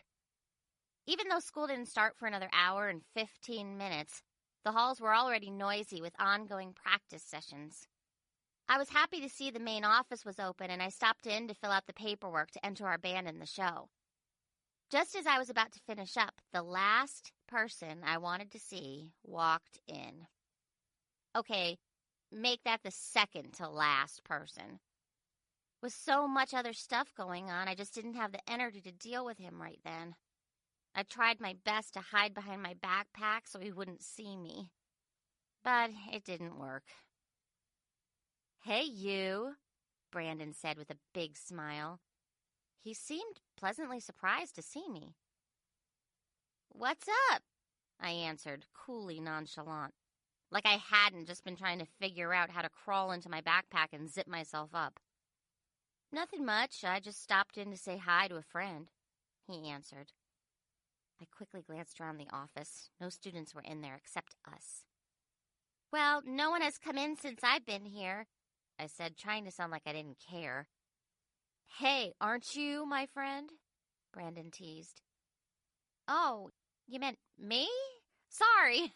I just thought—" I bit my lip and blushed profusely as he stared at me with that look on his face.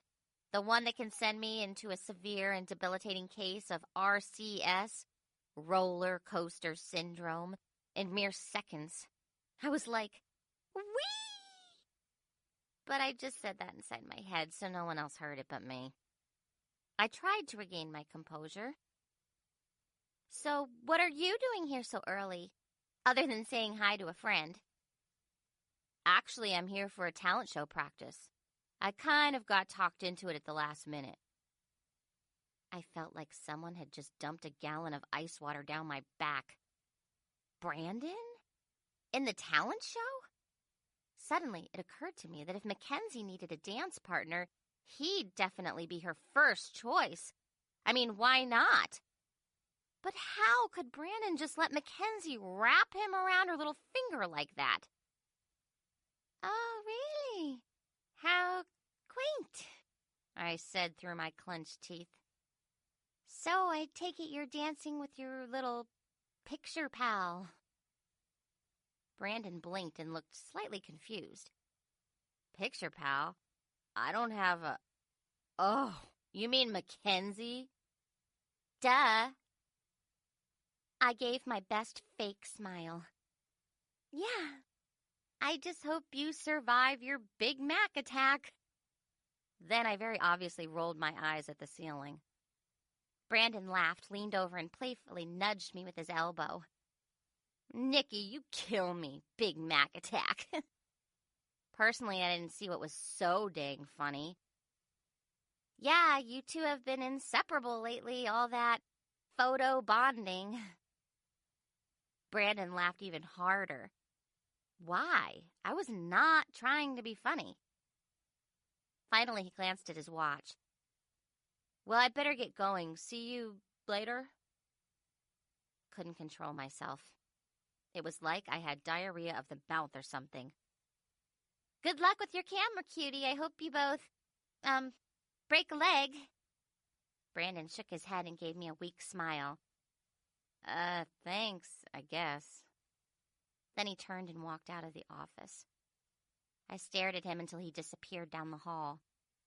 I replayed our conversation in my head. Picture pal, Big Mac attack, photo bonding, camera cutie. I cringed at my words. Why did I always act so crazy and irrational around that guy? No wonder he preferred hanging out with Mackenzie. He probably thought I was a nutcase. I tried to put the two of them out of my mind. I had more important things to worry about, like band practice, which BTW was supposed to officially start in 2 minutes.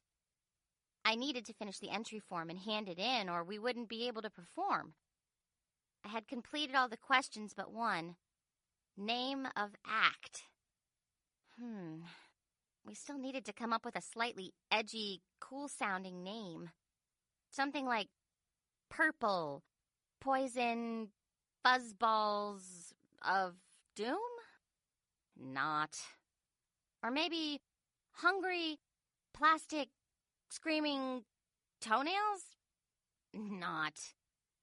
So, for the name of my band, I wrote in, actually, I'm not really sure yet. I handed the form to the secretary, grabbed my backpack, and rushed down the hall toward the band room. I had no idea what to expect. We barely had 8 days to select a song and learn it well enough not to make complete fools of ourselves. Otherwise known as Mission Impossible. Theodore plays cello in the school orchestra, and his best friend Marcus plays violin. They are both first chair, which means they are the best at their instruments. I was really impressed how they had gone from playing classical music to top 40 tunes, although it probably wasn't that hard considering the fact that the two of them have a combined IQ higher than the rest of the entire school. These guys make me, a self-proclaimed dork, seem like a social butterfly. Their idea of a stimulating conversation is debating whether the Star Wars lightsaber or the Star Trek phaser is the more technologically advanced weapon. Violet is pretty much a loner who spends hours and hours practicing classical piano pieces. I've heard she has played in competitions all over the nation and won. But playing pop music on the keyboard is a whole different thing, and I was a little worried she'd make Bieber sound like Bach and Miley sound like Mozart. Our biggest problem, however, was that we didn't have a drummer, and that really worried me. How could we have a good chance at winning without one? By the time I got to the band room, everyone was already there and warming up. I was totally surprised to see the back of a guy stooped over adjusting a drum set. Did we actually have a drummer? Then he turned around and smiled and waved at me, and I practically freaked. Theodore had recruited Brandon? I didn't even know Brandon played the drums. I just stood there like an idiot, staring at him, and then the other band members, and then at him, and then the other band members, and then at him, and then the other band members, and then at him again. This went on for what seemed like forever. And then Brandon kind of shrugged and said, Nikki, you okay? You kind of look like you're having a seizure or something. I was like, who, me? Nothing's wrong. I mean, why would you think something's wrong? I'm totally fine. But mostly I was in shock because I could not believe that I finally had my very own band and my crush, Brandon, was actually there playing the drums. I was like, squee! Then we started talking about music, and I learned a lot of new stuff. Like musicians can play by ear or from sheet music. The really super talented ones can just listen to a song and figure out how to play it in a few minutes. Otherwise, you can use sheet music and read the notes for the songs, which is a lot easier to do. Well, guess what? My band is so talented, they didn't even need sheet music. I suggested the old school song Don't Stop Believin' because it's one of my dad's favorites. I thought it was funny how everyone was into it again because it was on a TV show. Each of them quickly figured out their own part, and within 10 minutes they were playing it together. It was absolutely amazing to see and hear. Then Theodore told me they were finally ready for me to sing along and handed me a microphone. I was shaking so badly. I thought I was going to drop it. Of course, I muttered, "Testing, 1, 2, testing, 1, 2, is this thing on?" Like a total idiot. It was on, and my voice was really loud and clear, just like the butterflies in my stomach. After they played the intro to the song, I closed my eyes, took a deep breath, and started singing along. We actually sounded really, really good. Well, really good for a band that had only been together for like 30 minutes. When we finally finished the song, Theodore, Marcus, Brandon, and Violet raved about how well I sang, especially without having practiced or anything. However, my little secret is that I've sung and danced to that song a million times. In front of my mirror, using my hairbrush as a microphone. The most surprising thing to me was that Brandon is such an awesome drummer. But he made me super nervous because he was like staring at me the entire time. I blushed and smiled at him, and then he blushed and smiled at me. And when he thought I wasn't looking, he stared at me again. So I blushed and smiled again, and he blushed and smiled too. All of this staring, blushing, and smiling went on like forever. Now I'm starting to wonder if Brandon actually likes me as more than just a friend. And if he does, I'll seriously just drop dead from severe shock and extreme happiness.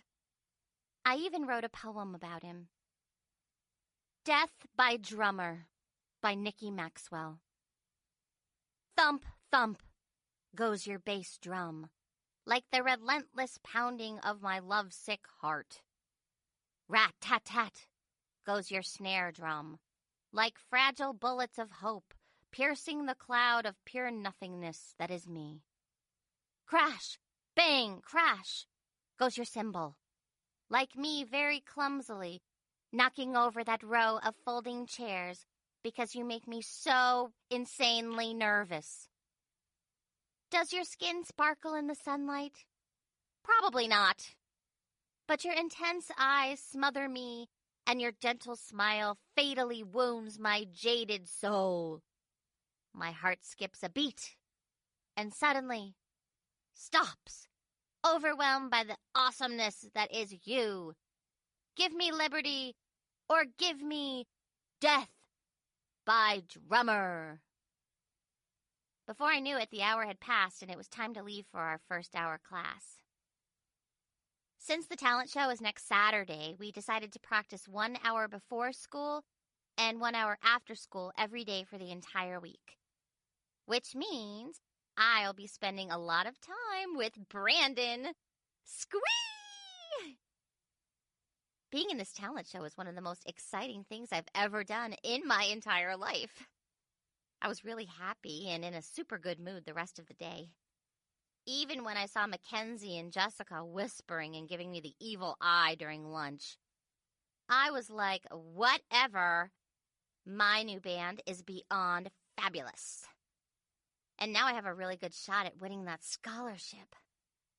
Woohoo!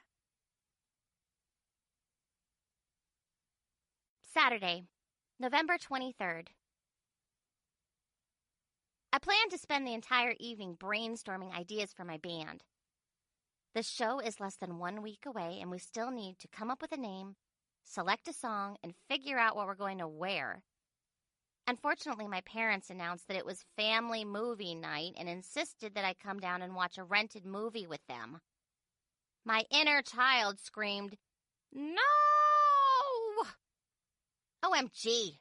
Talk about pure torture. It's always a super old movie that's already been rerun a million times on TV, like Raiders of the Lost Ark, Star Wars, or The Lord of the Rings. My dad says he loves renting them to see all the scenes that were cut out of the original movie release. What he fails to realize is that the directors cut those scenes for one of two reasons. Reason number one, they were bad. And reason number two, they were boring. I was like, Dad, are you kidding? Making us watch these movies for the 7th time is awful enough. But we also have to see 2 additional hours of really bad and boring scenes. Personally, I'd rather get a big bowl of popcorn and watch the kitchen faucet drip. But I just said that inside my head so no one else heard it but me. And my mom's favorites are oldies like Honey, I Shrunk the Kids, Freaky Friday, Legally Blonde, and 13 Going on 30, which I hate slightly less than Brianna's favorites. Princess Sugarplum Saves Baby Unicorn Island, parts 1, 2, 3, 4, and 5. Princess Sugarplum's voice sounds like a chipmunk on helium. Please don't worry, all you cute little adorable baby unicorns. I, Princess Sugarplum, am here to save you all. Again! For the 5th time! All because I'm cute, little, and adorable just like all of you. Family movie night movies are so lame. I'd love to borrow Princess Sugarplum's pink candy cane magic wand and transport myself to the moon. Why? So it will be physically impossible for my parents to force me to watch this garbage.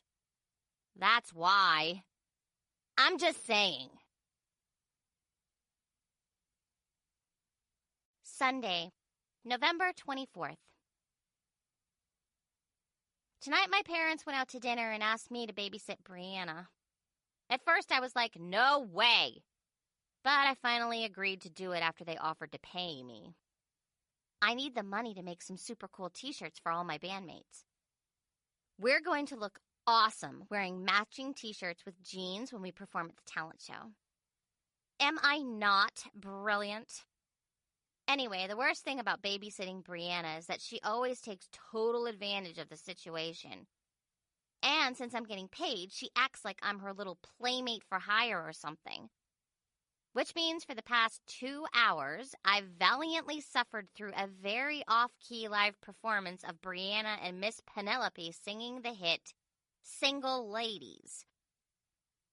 Nikki, I'm going to be Miss Penelope's backup singer when she goes on her world tour. And I've attended a Princess Sugarplum tea party dressed like someone's great-grandmother with a doll and a motley crew of stuffed animals. You would think that after I suffered through these playtime indignities, Brianna would have appreciated it and not given me such a hard time at dinner. But no. Mom left me specific instructions that Brianna could not leave the dinner table until she'd eaten all her broccoli. So Brianna just sat there, pouting and slapping her broccoli around on her plate with her fork like she was playing miniature golf or something. I told Brianna she was going to have to either eat that stuff or just sit there another 45 minutes until her bedtime. Of course, she got an attitude about the whole thing. I left the table to put my dishes in the dishwasher. And when I got back, I was shocked to see that Brianna's plate was completely clean, and she had this angelic smile on her face that went from ear to ear. You could practically see her halo. I was more than a little suspicious. Brianna, are you sure you ate all your broccoli? She nodded and just kept smiling like an insane clown. But I was not about to be outsmarted by a 6-year-old. That's when I demanded that she open her mouth. Well, not her mouth exactly, Miss Penelope's mouth. But surprisingly, Brianna had not stashed her broccoli in there. So I gave her a big hug and told her how proud Mom was going to be of her. She didn't say a word and just continued to smile like she was in a Miss America contest. Unfortunately, now I know why. I had tucked Brianna into bed for the night and was feeding the fish in Dad's aquarium when I spotted these strange chunks of green gunk floating around in the water. At first I thought it was some kind of deadly flesh-eating algae or something. But upon closer examination, it looked exactly like, wait for it, chewed up broccoli. Ugh! OMG! I almost lost my meatloaf right there on the living room carpet. I screamed at the top of my lungs. Brianna! You spit broccoli in the fish tank? Get down here and clean up this mess right this minute. I was so mad I could have strangled her. I knew she was just pretending to be asleep, which meant I was the one stuck cleaning her slimy broccoli gunk out of the aquarium. It was the grossest thing ever. Babysitting that evil little munchkin is such a humongous pain. As a matter of fact, the next time my parents ask me to watch her so they can go out to dinner, I'll pay them $30 to stay home and order a pizza. I'm just saying. At least I have the money for our t-shirts. All we need to do now is come up with a really cool name for the band and select our song. Monday, November 25th. Today, my worst nightmare came true. After an insanely boring morning at school, it was finally time for lunch. I grabbed my lunch tray and was making my way over to table 9 when I noticed the strangest thing. The entire cafeteria seemed to be staring at me and whispering and snickering. At first, I thought maybe toilet paper got stuck to my shoe from the trip to the bathroom. Or maybe a humongous booger was dangling from my nose. But then I spotted Mackenzie across the room glaring at me, all evil-like with this huge smirk on her face. And right next to her were a bunch of CCPs crowded around her super expensive hot pink designer notebook computer, laughing their, behinds off. That's when I got this really, really bad feeling. My thoughts were racing as I collapsed in my seat at the lunch table. Could she have? Would she have? Did she dare? Well, I finally got the answers to my burning questions when Matt looked at me and yelled, "Yo, Maxwell! You got any queasy cheesy?" Of course, the whole cafeteria cracked up laughing. My stomach was churning and I had totally lost my appetite. I kept thinking, oh no, she didn't. But Mackenzie had. I was so humiliated. I blinked back my tears and tried to swallow the huge lump in my throat. I wanted to run away, but at that moment I was too upset to move. So I just stared at my tuna noodle casserole. I was about to dump my tray and leave when Mackenzie sashayed over to my table. "I heard you and some other dorks from Super Freaks started a new band. What are you calling yourselves? Dorkalicious?" "Mackenzie, why did you tell everyone about the Queasy Cheesy video?" "I kept my part of the deal," I said, still fighting back tears. "So, what if you did? Now that Chloe and Zoe are on my team, I just have to make sure I don't have any major competition. And since I heard your little band was half decent, I figured now was the perfect time to let the world know what a talentless loser you are. Sorry about that." Why in the world had I ever trusted that girl? "Hey, Maxwell, I want to see you do your queasy cheesy dance." Matt continued to taunt me from the jock table. "Matt, I want to see you do some personal hygiene," someone retorted. I whipped my head around and was stunned to see Chloe and Zoe standing on the other side of the table.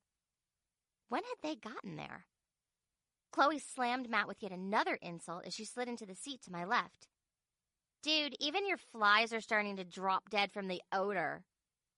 "Yeah, you're so nasty. I wouldn't slap your face with somebody else's hand," Zoe huffed as she took the seat to my right.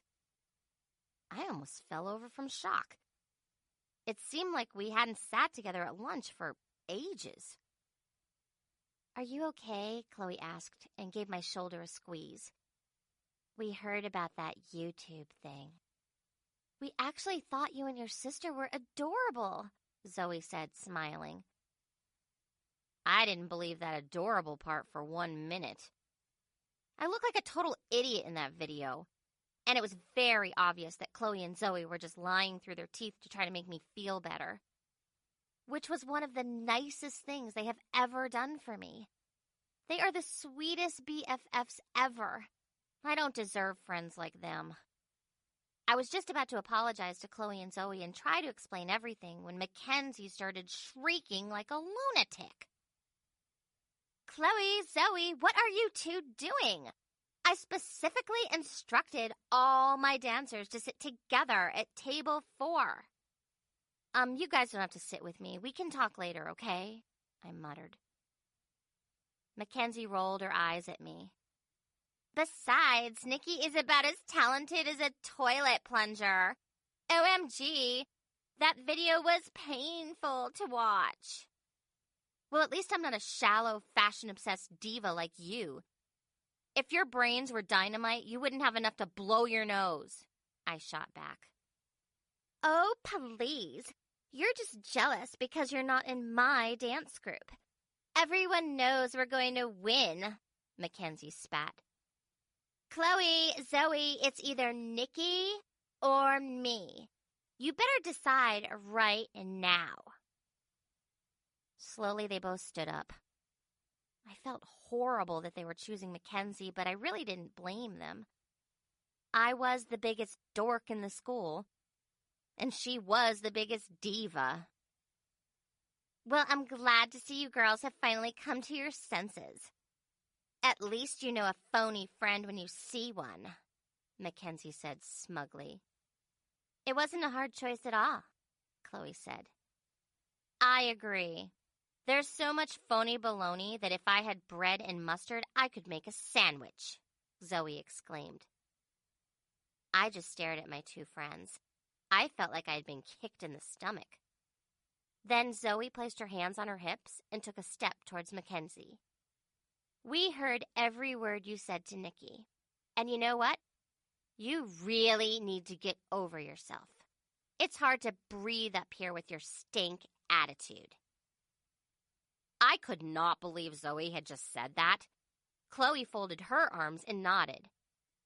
Yeah, I've had quite enough, Chica. You can't treat our friend like that and get away with it. Oh, and one other thing. I quit. Me too, Zoe said.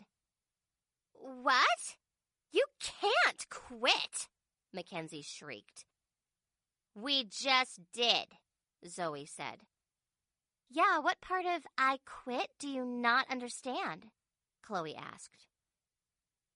Mackenzie trembled with rage, and the water from the bottle in her clenched fist sprayed everywhere. Fine. I don't need you anyway. Just stay out of my way or you'll be sorry, Mackenzie snarled. Then she stomped back to the CCP table. I was so happy my BFFs had chosen me over Mackenzie, and they had stood up for me too. We did a group hug right there at table 9. Oh well, guess we won't be in the talent show after all, Zoe said.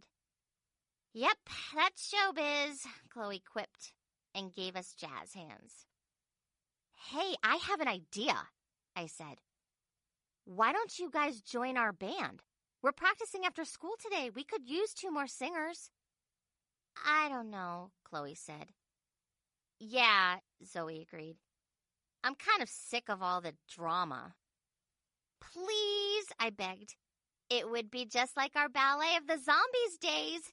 How fun was that? Yeah, that was pretty awesome, Chloe conceded. Even though we got a D, Zoe added wistfully. Well, before you say no, at least come to our practice after school today, I pleaded. I guess that sounds fair, Chloe said. I can't wait to hear you guys, Zoe gushed.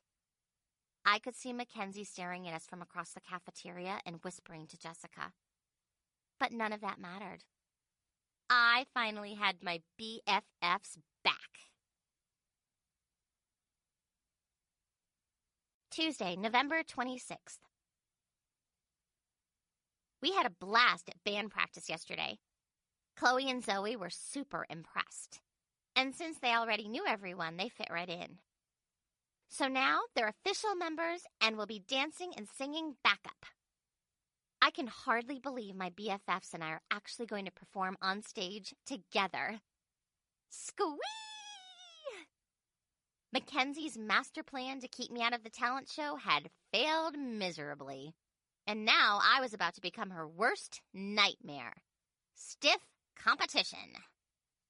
So it was poetic justice when we agreed to call our band Dork-alicious, courtesy of Mackenzie.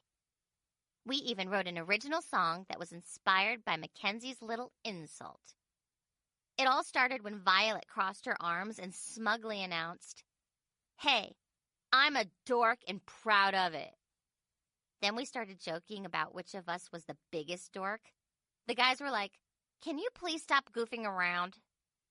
Then Zoe said, "Actually, we're not goofing around. We're doing, vocal warm-ups." "Yeah, and vocal warm-ups are very important," Chloe added as she playfully gave the guys the stink eye. That's when Zoe started singing, "Trying to fit in at my school, but kids keep telling me a dork ain't cool." And Chloe sang, "Whenever the teasing gets vicious, I remind myself I'm a super dorkalicious," I chimed in. We burst into giggles and gave each other high fives. The guys just smirked and rolled their eyes at us.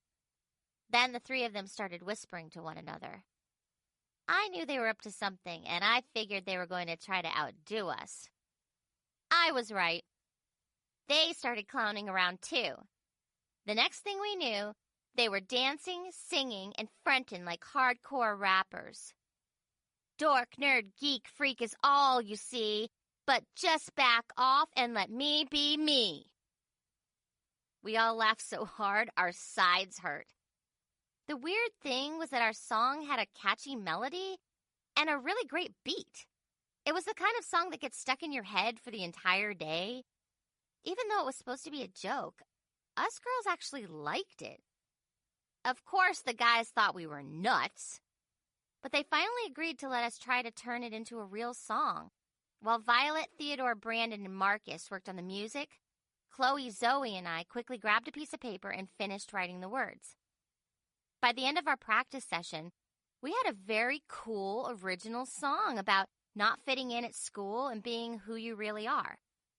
I have to admit, it isn't about super serious stuff like lost love or saving the world, but it's our song and it expresses how we feel. That's the most important thing. Now that we finally have a name for our band, I was able to get started on our t-shirts. Blasting my fave tunes, I threw a one-person paint and glitter party that lasted until midnight. There is only one word to describe my designer creation. Dorkalicious. Wednesday, November 27th. With everything that's been going on lately, I've been so distracted. I'd probably forgot my head if it wasn't attached to my shoulders. Everyone in the entire school seems to know about Dorkalicious. Students have even started congregating outside the band room door to listen to us practice. It's almost like we're a real band with real fans. And not just a group of dorky friends who love music and have only been playing together for less than a week. The latest gossip is that Mackenzie's dance group is no longer a slam dunk to win the talent show, which I guess is good news for us, especially for me since winning the talent show scholarship is the only way I can stay at this school. I thought about telling Chloe and Zoe about my dad and everything else, but I think it'll just complicate matters. The last thing I need is them questioning my true motives and our friendship again. But at the same time, keeping all these secrets feels really wrong. Urgh. I have to ask myself, what would Scooby do? Anyway, today is our last day of school before Thanksgiving break. The dress rehearsal for the talent show is on Friday, and then Saturday is the big day. Please, please, please let me win so I can get that scholarship. The good news is, even if I don't win, I probably won't have to worry about transferring to a new school. Why? Because when my parents find out everything, they're going to kill me. And it's probably illegal to transfer a dead body to a new school. Thursday, November 28th. Today is Thanksgiving Day. I love, love, love this holiday. Mainly because I get to eat enough food to feed the entire cast of Big Time Rush. Brianna and I helped Mom finish up the cooking, while my dad drove to the airport to pick up my grandma. Having Grandma over for the weekend is a real treat because we haven't seen her since we moved here last summer.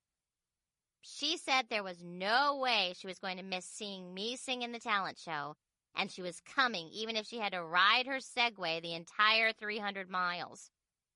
And she's crazy enough to do it. Grandma says all her friends have Segways too. And for fun, they get together and ride around town like an elderly motorcycle gang, swinging bottles of Pepto-Bismol and squirting denture cream on the door handles of parked cars. Grandma's a little wacky. Actually, a lot wacky. But Mom says that's because she has an eccentric personality and a zest for life. Personally, I think all that's just a polite way of saying she's senile. But you gotta love her. Here she is with her 3 adorable poodles, named Larry, Mo, and Curly. Anyway, our Thanksgiving dinner was wonderful. After everyone had stuffed themselves, Dad lit the fireplace in our living room, and we all sat around and played a game of charades. It was my brilliant idea to do famous singers, and we took turns drawing names out of a hat. When it was Grandma's turn, we almost died laughing. OMG. She did a killer impression of Lady Gaga. After our game was over, Grandma gathered us around and hugged each one of us. Her eyes started to water as she announced that she had something really important to say. I guess I should tell you the real reason I wanted to spend Thanksgiving here. I'm getting up in age, and one day soon I'm going to be leaving here and going on a very long trip. I know we're going to miss each other, but I just want everyone to know how much I love you all, so I'm giving you your Christmas present today. Mainly because I'm not going to be here with you physically for the upcoming holidays. But I will be here in spirit.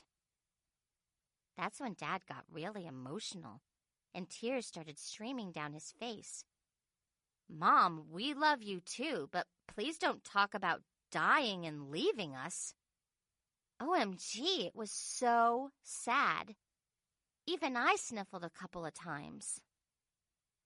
That's when Grandma turned around in her chair and rolled her eyes at my dad like he was a complete idiot. For Pete's sake! When you were a baby, your dad must have dropped you on your head a few times too many. Who's talking about dying? Gladys, Beatrice, and I are flying out to Las Vegas for 2 weeks, and we're leaving next Wednesday. From there, we're doing a road trip to Hollywood to see a taping of Betty White's show. And the price is right. We won't be back until after Christmas. We all breathed a huge sigh of relief. Grandma continued. Anyway, before I leave, I want to give you all an early Christmas present. It's a priceless family heirloom that has been passed down through generations of Maxwells since 1894. Or was it 1984? One of those years. I forget which. Anyway, it's my most prized possession. She went to the closet and pulled out a large Christmas present topped with a shiny red bow. That's when it occurred to me that if her heirloom was a super expensive antique, maybe my parents could sell it on eBay, use my portion to pay off my tuition, and still have thousands of dollars left over. Maybe Grandma coming to visit and giving us our present a month early was the answer to my prayer. Not. When we opened the box, Inside was a super old iron bucket with a large handle on the side. My dad's eyes lit up and then quickly filled with tears again. "Mom, you shouldn't have," he gasped. "It's Grandma Gertrude's ice cream maker. She used to make me ice cream with it when I was a little boy." I was like, just great. So much for my idea of selling it to pay my tuition bill. Our so-called priceless heirloom was basically a piece of junk. By next month, we'd probably be using it as a makeshift recycling bin.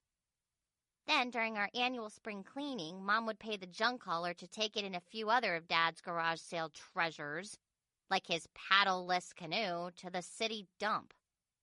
Grandma handed my mom a piece of paper that had the Maxwell's secret ice cream recipe written on it.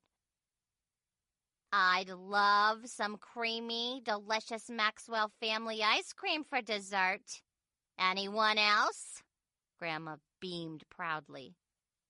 Brianna got so excited she started dancing around. "Yay! Ice cream! You scream! We all scream for ice cream!" "What a great idea," Mom said as she herded us all into the kitchen. "I think making ice cream together would be a wonderful family sharing time.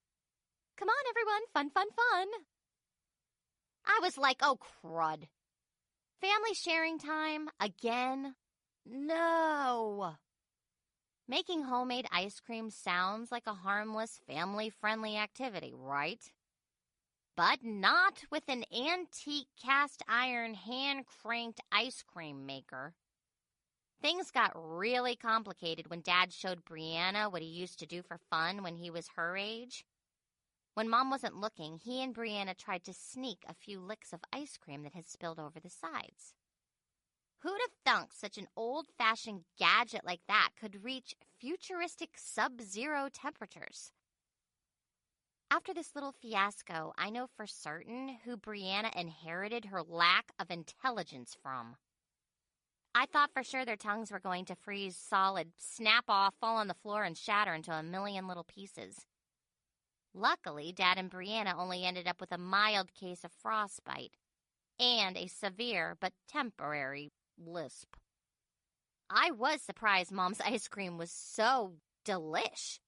But every time that image of Dad and Brianna popped into my head, I'd start laughing so hard that ice cream would shoot right out of my nose and give me a really painful brain freeze.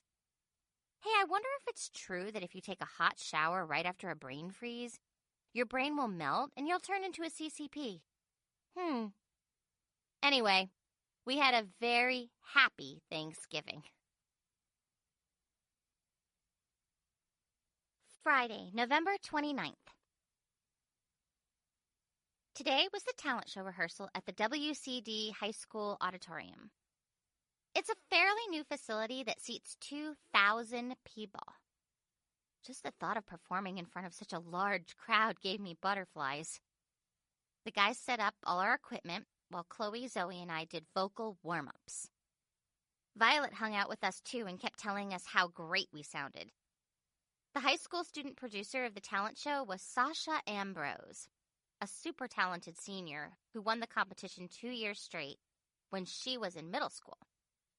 The butterflies in my stomach were quickly replaced by a cold, heavy lump of dread when I saw Mackenzie backstage, whispering to Sasha and pointing at me.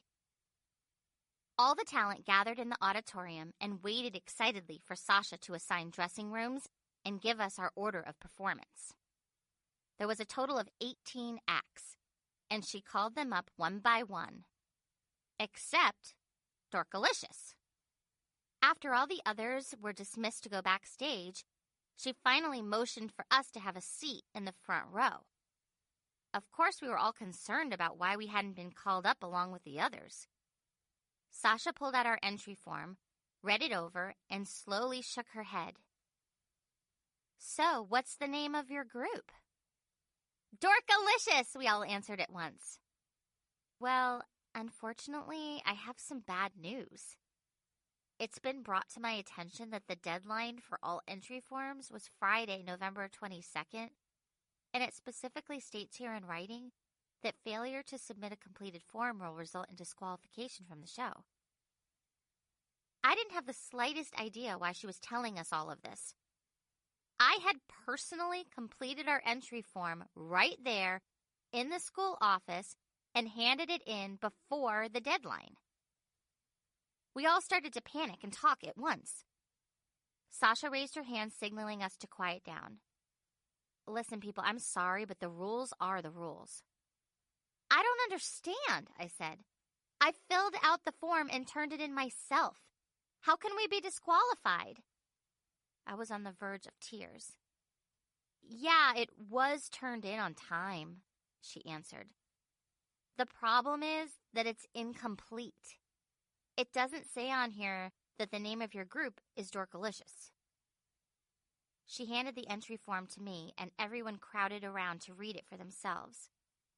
In the blank where it said name of act, I had scrawled, "Actually, I'm not really sure yet." My heart sank. Everyone shook their heads in shock and disbelief. I crumpled the entry form and jammed it into my pocket as tears flooded my eyes. I am so sorry, guys, I muttered. I guess she's right. It's all my fault. I don't know what to say. I can't believe it, Violet exclaimed. Nikki, how could you forget to do something so important? I just shrugged my shoulders and stared at the floor. That's when Brandon came to my defense. Well, we have to remember that this whole band thing was kind of thrown together at the last minute. We hadn't even picked a name yet. Sasha started talking into a headset, and suddenly the house lights dimmed. The curtains opened to reveal the first act, which was a 7th grade rap group dressed in fuzzy dog costumes. They were performing the song, Who Let the Dogs Out. I hoped it was supposed to be a comedy act. This is so unfair, Chloe groaned. There has to be something we can do, Zoe moaned. That's showbiz, Violet said sarcastically. Sasha shot us a dirty look and covered the mic on her headset. In case you haven't noticed, I'm trying to put on a show here. Take it out in the hall, please. We sighed and slowly shuffled out of the dark auditorium. Then the 5 of us threw a private pity party for Dorkalicious. Everyone looked so disappointed. It was heartbreaking. I could not believe I had let them all down like that. I was the most horrible friend ever. I didn't know what to say, so I just apologized again. Guys, I'm really, really sorry. I can't believe we won't be performing after all those long hours of practice. I wish there was a way to make this up to you. Everyone gave me a small smile and shrugged it off. Hey, so what? They only kicked us out of the talent show. It's not the end of the world, Chloe said, smiling goofily and doing her jazz hands. And with the dragon lady running things, there's no way we're getting backstage to take down our equipment, Theodore said. I'm out of here. Pizza, anyone? Yeah, we can always get our stuff after the show tomorrow, Marcus added. Pizza sounds great to me. Everyone started to cheer up a bit and agreed to hang out at the pizza place across the street, which was a good idea since our parents weren't scheduled to pick us up from practice for another 2 hours. But I still felt horrible, and my stomach was churning. Just the thought of pizza made me feel ill. Sorry, guys, but I'm exhausted. I think I'm going to head home. Come on, Nikki, don't beat yourself up, Brandon pleaded. Yeah, we gave it our best shot, Violet added. But more than anything, we had fun hanging out and practicing together, right? Chloe said, giving me a hug. I guess so. Listen, you guys go ahead. I'm going to call it a night, 'kay? Eat a piece of pizza for me, I said, smiling weakly. Finally, they gave up trying to talk me into going with them. Even though everyone was disappointed by our disqualification, they were trying to be good sports about it. I do not deserve friends like these. I could hear them laughing and joking as they headed out the front door. I found a payphone and called home for a ride. As I sat at the front door waiting for my mom to arrive, I started to feel even worse. Winning a talent show scholarship was my only hope for staying at WCD. And now even that is gone. I buried my face in my knees and cried. Suddenly I heard footsteps approaching. I quickly brushed away my tears and wiped my runny nose on my sleeve. "Nikki, you look horrible," Mackenzie said, sneering. "OMG, what kind of lip gloss are you wearing?" "Oh, that's not lip gloss. It's snot." I was like, just great. I rolled my eyes at her. "I heard Dorkalicious got disqualified." "Too bad. Thank goodness Jessica has office duty during 4th hour and was able to check your entry form to make sure you weren't cheating." "Mackenzie, I wasn't trying to cheat. We just hadn't selected a name yet." "Well, look at the good side. At least now you won't have to get up on stage and publicly humiliate yourself. Again. And with both Dorkalicious and Super Freaks out of the way, it will be an easy win for me and my dancers." "Mackenzie, you are a dismally vain, self-absorbed, blonde abyss of seething wretchedness," I blurted out. She smiled at me wickedly. "You say that like it's a bad thing." Then she took out her lip gloss and slathered on a fresh layer. "Anyway, I didn't come out here to talk to you. Now that Brandon is no longer in the talent show, Sasha needs him to handle the photography." "Unfortunately, he left a few minutes ago." Mackenzie eyed me carefully, trying to figure out if I was lying or not. "Well, if you see him, please give him the message that Sasha and I need to talk to him." "Since when am I your personal secretary? If you have a message for Brandon, you can tell him yourself." Mackenzie placed her hands on her hips and flashed another evil smile. "Crush much? Get a clue, hun. You want Brandon? Dial 1-800-YOU-WISH. Then she spun around and sashayed down the hall. I just hate it when Mackenzie sashays. Just then my mom pulled up and I dragged myself out to the car. "So, practice got out early?" she asked. "Yeah, something like that," I mumbled. As soon as I got home, I rushed up to my room and collapsed on my bed. I just lay there in the darkness, pondering my massively cruddy situation. I am such a loser and a pathetic friend. I want to believe that things are so bad they can't get any worse, but I already know it's going to get worse. A lot worse. Tomorrow morning, I'm going to have to tell my parents the truth about everything. Saturday, November 30th. When I finally woke up, it was almost noon. Knowing that I was going to have to face my parents made me feel a little nauseated. On top of that, the sun was shining in my eyes and I had a splitting headache. I was surprised to see that I still had on my clothes from last night. I grabbed my pillow, groaned, and buried my head under it. Suddenly, there was a knock on my door, but I ignored it. Most Saturday mornings, Brianna and Miss Penelope wake me up. But today was my lucky day. Before I could yell, "Go away," Brianna, Miss Penelope, and my grandma all barged in. A triple dose of insanity could easily destroy the very weak grip I had on my pathetic reality. It was enough to make me want to jump out of my bedroom window screaming. "Wake up! Wake up!" Brianna screamed. "Me, Grandma, and Miss Penelope need you to help us make some homemade ice cream." My grandma sat next to me on the bed and tickled me. "Time to get up, Miss Lazy Bones." "Please, Grandma, stop. I don't feel so good, and I'm exhausted. Well, no wonder. How can you get a good night's sleep with all this junk on your bed? Backpack, book, sneakers, and... She picked up a crumpled piece of paper that had fallen out of my pocket. Assorted litter? Is this any good, or can I throw it away? She said, opening it up and reading it. She slid her glasses down her nose a bit and squinted.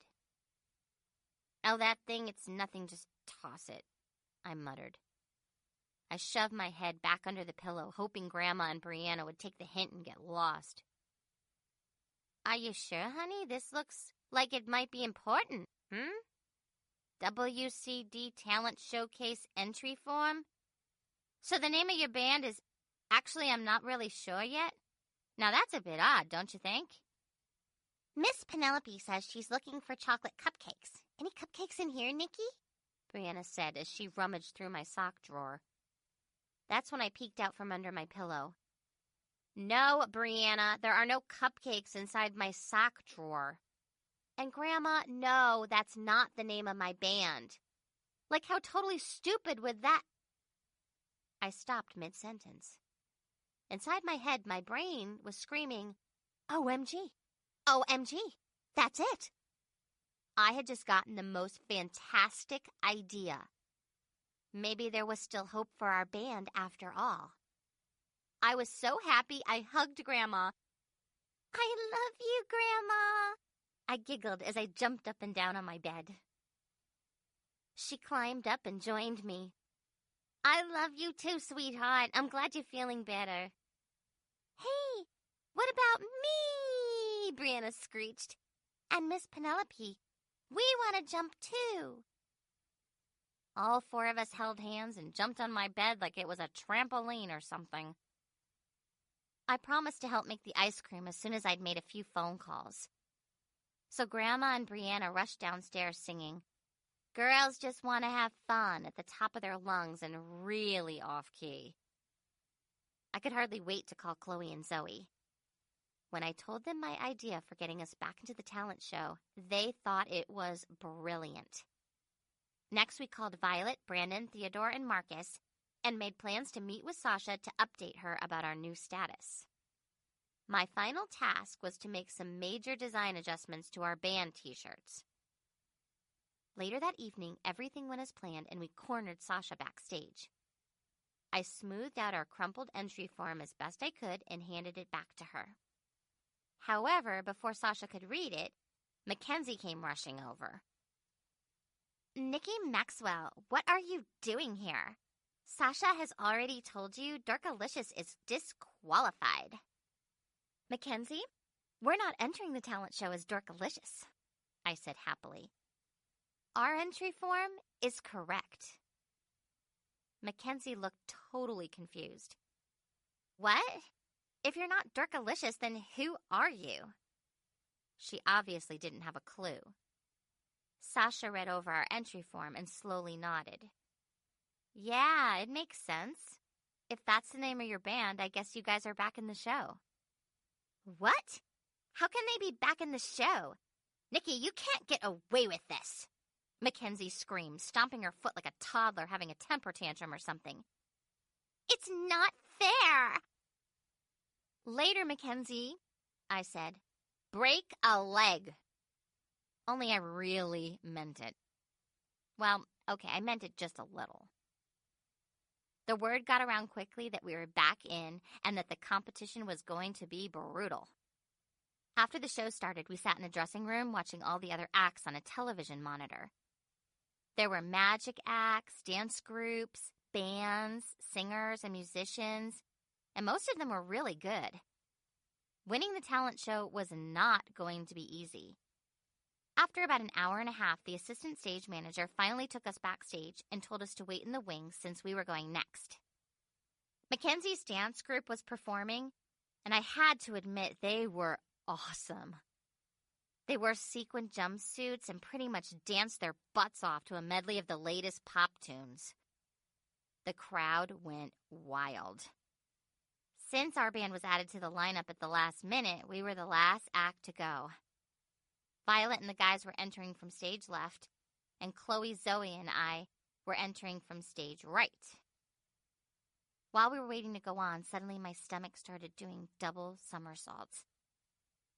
I must have been having a panic attack or something because my brain was screaming stuff like, "What are you doing?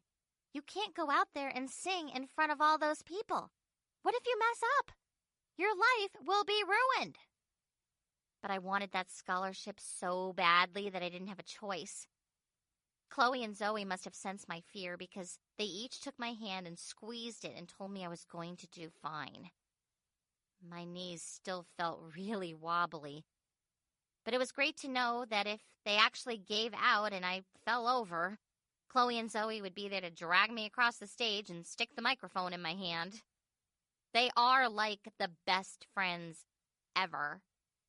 I cannot begin to explain what it felt like to hear the crowd when the announcer introduced us. And our next act is a band made up of Nikki, Chloe, Zoe, Brandon, Violet, Theodore, and Marcus. Please welcome to the stage. Actually, I'm not really sure yet. I really loved our new name. It sounded edgy and professional, just like those real bands on MTV. We quickly walked on stage and took our places. I nervously glanced out at the audience and squinted, trying to spot faces I knew. But due to the glare of the bright stage lights, the crowd was just a big massive blur of darkness, noise, and excitement. Which actually was a good thing, because not seeing a million people staring back at me made me feel less nervous. I looked over my shoulder, and Brandon gave me a huge smile and a thumbs up. He then did 4 taps with his drumsticks, launching Violet, Theodore, and Marcus into the intro of the song. OMG! They sounded so good. I had to remind myself that it was my 4 friends playing that music live, and not a song blasting on my iPod. Chloe, Zoe, and I started our dance routine just the way we had practiced it. Then I smiled at my BFFs, took a deep breath, and sang the first note. At first, it felt a little shocking to hear my own voice so loud and clear, but I just tried to relax and enjoy our performance. By the time we got to the chorus, "Dork, nerd, geek, freak is all you see, but just back off and let me be me," I could see the first 2 rows had gotten up on their feet and were dancing along. When we finally finished our song, the crowd cheered like crazy, and we all got a standing ovation. They actually loved us. Chloe, Zoe, and I hugged each other as our musicians exchanged fist bumps and high fives. I was so happy we were going to win. We had to win. All the acts quickly filed back on stage and lined up around us. As Mackenzie and her dance group crowded in right next to us, she smiled sweetly at Brandon. "You guys were awesome. Good luck." "Thanks. Good luck to you too," he said politely. Then Mackenzie turned and looked at me like I was something she had scraped off the bottom of her shoe, which didn't surprise me one bit. As the judge, Mr. Trevor Chase, took the stage, the tension was so thick you could cut it with a knife. As you are aware, all of the talent here was very, very good. I encourage each of you to continue to hone your craft. But tonight, there can only be one winner. And the winner... I held my breath and chanted inside my head, "Please let it be us. Please let it be us. Please let it be us." Of the 10th annual WCD Talent Showcase is Max Maniacs. Mackenzie shrieked. Then she hugged Jessica as all her dancers crowded around hugging one another. I was so disappointed. I felt like crying. It wasn't the losing part that made me feel so bad, but the fact that I was going to have to leave WCD and my friends. I think the rest of my band was a bit surprised we lost, but they were being really good sports about it. After we left the stage, we all hugged one another too, and everyone told me I sang really well. "Nikki, this was so fun," Violet gushed. "We didn't win, but hey, that's showbiz," all 7 of us shouted, and then erupted into peals of laughter at our little joke. But deep down inside, I felt really horrible knowing I was going to have to say goodbye to everyone in a few days. My eyes started to tear up, but I didn't want my friends to see me crying. My throat is a little dry. I'm gonna run out to the hall to get a drink. I'll be right back, okay? I announced and took off before anyone had a chance to join me. I went straight to the girls' bathroom and splashed water on my face. I cringed at the thought of having to tell my parents all the crazy stuff I'd done. Suddenly, the bathroom door opened and Mackenzie rudely brushed past me in a hurry. "Excuse you," she hissed as she whipped out her makeup. "I have a photo shoot to do." I just rolled my eyes at her. "Too bad you lost. I tried to warn you not to waste your time. At least Jessica and I will finally get to have lockers next to each other when you transfer to a public school. Ever since your dad got hired as the exterminator, our school has been overrun with bugs. Besides, you're way too poor to pay that tuition bill that you got in the mail last week, so you—" Mackenzie got this really funny look on her face and bit her lip. Then she took out her lip gloss and nervously slathered on a thick layer. I wanted to tell her to keep her nose out of my business and that she had no idea what she was talking about. Although, to be honest, she knew exactly what she was talking about because there was no way we could pay that tuition bill, and suddenly it hit me. Mackenzie did know exactly what she was talking about. But how was that possible? How did she know about my bill? And why was she now squirming and avoiding eye contact? I put my hands on my hips and stared right into her beady little eyes. "So, Mackenzie, how did you know I got a tuition bill? Or did your BFF Jessica also send you a copy of the phony bill that she sent me?" "Well, she's just the fifth-hour office assistant. She would never, mail out stuff to people. Actually—" Mackenzie stumbled as her cheeks flushed. I could not believe my ears. For the past 2 weeks, my life had pretty much been one gigantic, continuous nightmare as I desperately tried to figure out how to pay that tuition bill. Then I'd practically had a meltdown dealing with the mental anguish of a possible transfer to a new school, only to finally find out it was just another of Mackenzie's cruel pranks. Right then, I was so angry, I wanted to grab one of Mackenzie's $495 suede Prada ballet flats and shove it right down her throat. I took a step toward her. "You and Jessica sent me a phony tuition bill? I've been worried sick about how my parents were going to pay it. How could you do that?" Mackenzie nervously batted her eyes at her perfect reflection in the mirror, and then snapped the cap back on her lip gloss. "I don't have the slightest idea what you're talking about." "Mackenzie, you are such a liar. And besides, even if we did send you a phony tuition bill, you don't have any proof, do you, loser?" With that, she turned and sashayed out of the bathroom. I just hate it when Mackenzie sashays. Although, to be honest, I was super relieved to find out the bill was from her and not the school. I felt like I was finally waking up from a 2-week-long nightmare. Well, I learned my lesson, that's for sure. No more secrets. I was going to tell Chloe and Zoe about my dad and my scholarship the first chance I got. And once the entire school knew about it, I would no longer have to lie awake nights wondering if and when Mackenzie was going to drop the bomb. It was like a heavy weight was lifting off my shoulders even as I thought about it. Just then, Chloe and Zoe rushed into the bathroom out of breath. "Oh, there you are. We've been looking everywhere for you," Zoe panted. "Mackenzie told us you were in here." "OMG, you are not going to believe what just happened." Chloe's eyes were huge. "After you left," Zoe continued, "Trevor Chase came over and congratulated us. He said he wanted to let us know that 15 Minutes of Fame features unpolished amateurs going through boot camp to get better. He said we sounded really professional and were actually too good to be on his show. Can you believe that? He said he won't start filming the next season until next fall, and that's when Mackenzie's group will get to audition. But he wants to work with us right now. Nikki, he loved our song and wants to release it ASAP. What? Are you kidding? No way! I sputtered. Yep. He says he wants to meet with all of us and our parents after the holidays, and that he'll be in touch, Chloe continued.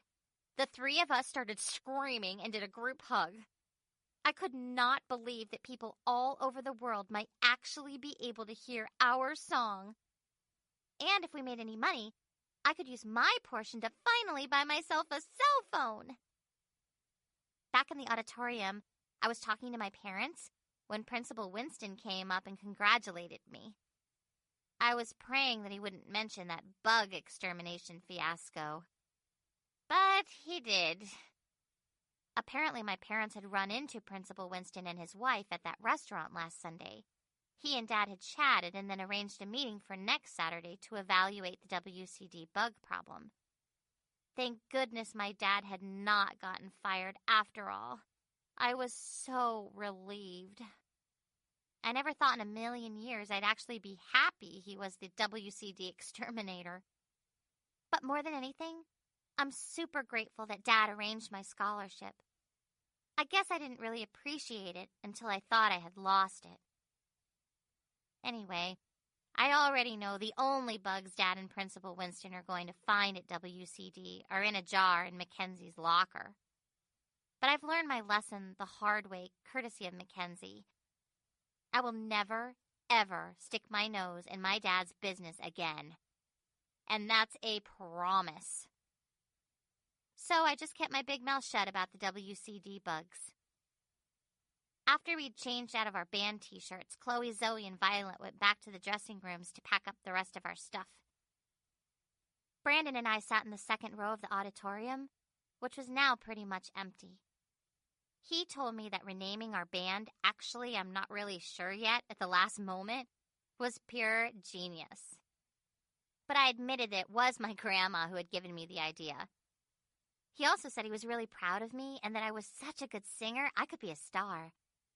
I was like, yeah, right, a not-so-talented pop star. So we were just sitting there facing each other, and he kind of stared at me for what seemed like forever. I blushed and my stomach got all fluttery inside. OMG, I just hate it when he does that to me. Then I smiled, and he smiled back at me with this sort of shy look on his face. I almost freaked when Brandon kind of leaned forward a little until we were, 3 inches apart. My heart was pounding so hard I could hear it in my ears. Because for a second, I thought that maybe he was going to, squee! But that's when Brianna suddenly popped up from the row right behind us and leaned over our seats and shoved her fist right in Brandon's face and shouted, "What's up, dude? Meet Miss Penelope. She was born from a pen, and she says you have cooties." I could not believe Brianna actually did that. OMG, I was so embarrassed. But mostly I felt super giggly and insanely happy because everything had worked out. So I grabbed Miss Penelope and gave her a big, fat, sloppy kiss. Mwah! Which totally grossed her out. Her being Brianna, not Miss Penelope. And of course, Brandon and I both cracked up. I guess he knows by now that I'm just weird like that. OMG. I am such a dork.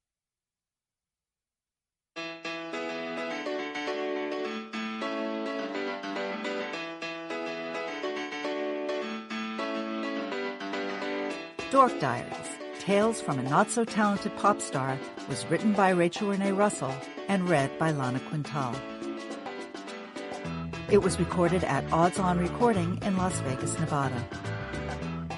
Editing and post-production by Erica Weintraub. Terry Hogan was the mix engineer. The associate producer was Louisa Solomon. Dork Diaries was produced and directed by Carol Shapiro.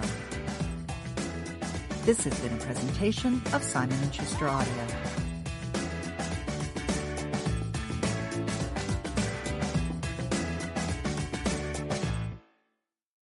Dork Diaries, Tales from a Not-So-Talented Pop Star is available in hardcover from Aladdin. Also from Simon & Schuster Audio, Dork Diaries, Tales from a Not-So-Fabulous Life, and Dork Diaries, Tales from a Not-So-Popular Party Girl, both by Rachel Renee Russell and read by Lana Quintal.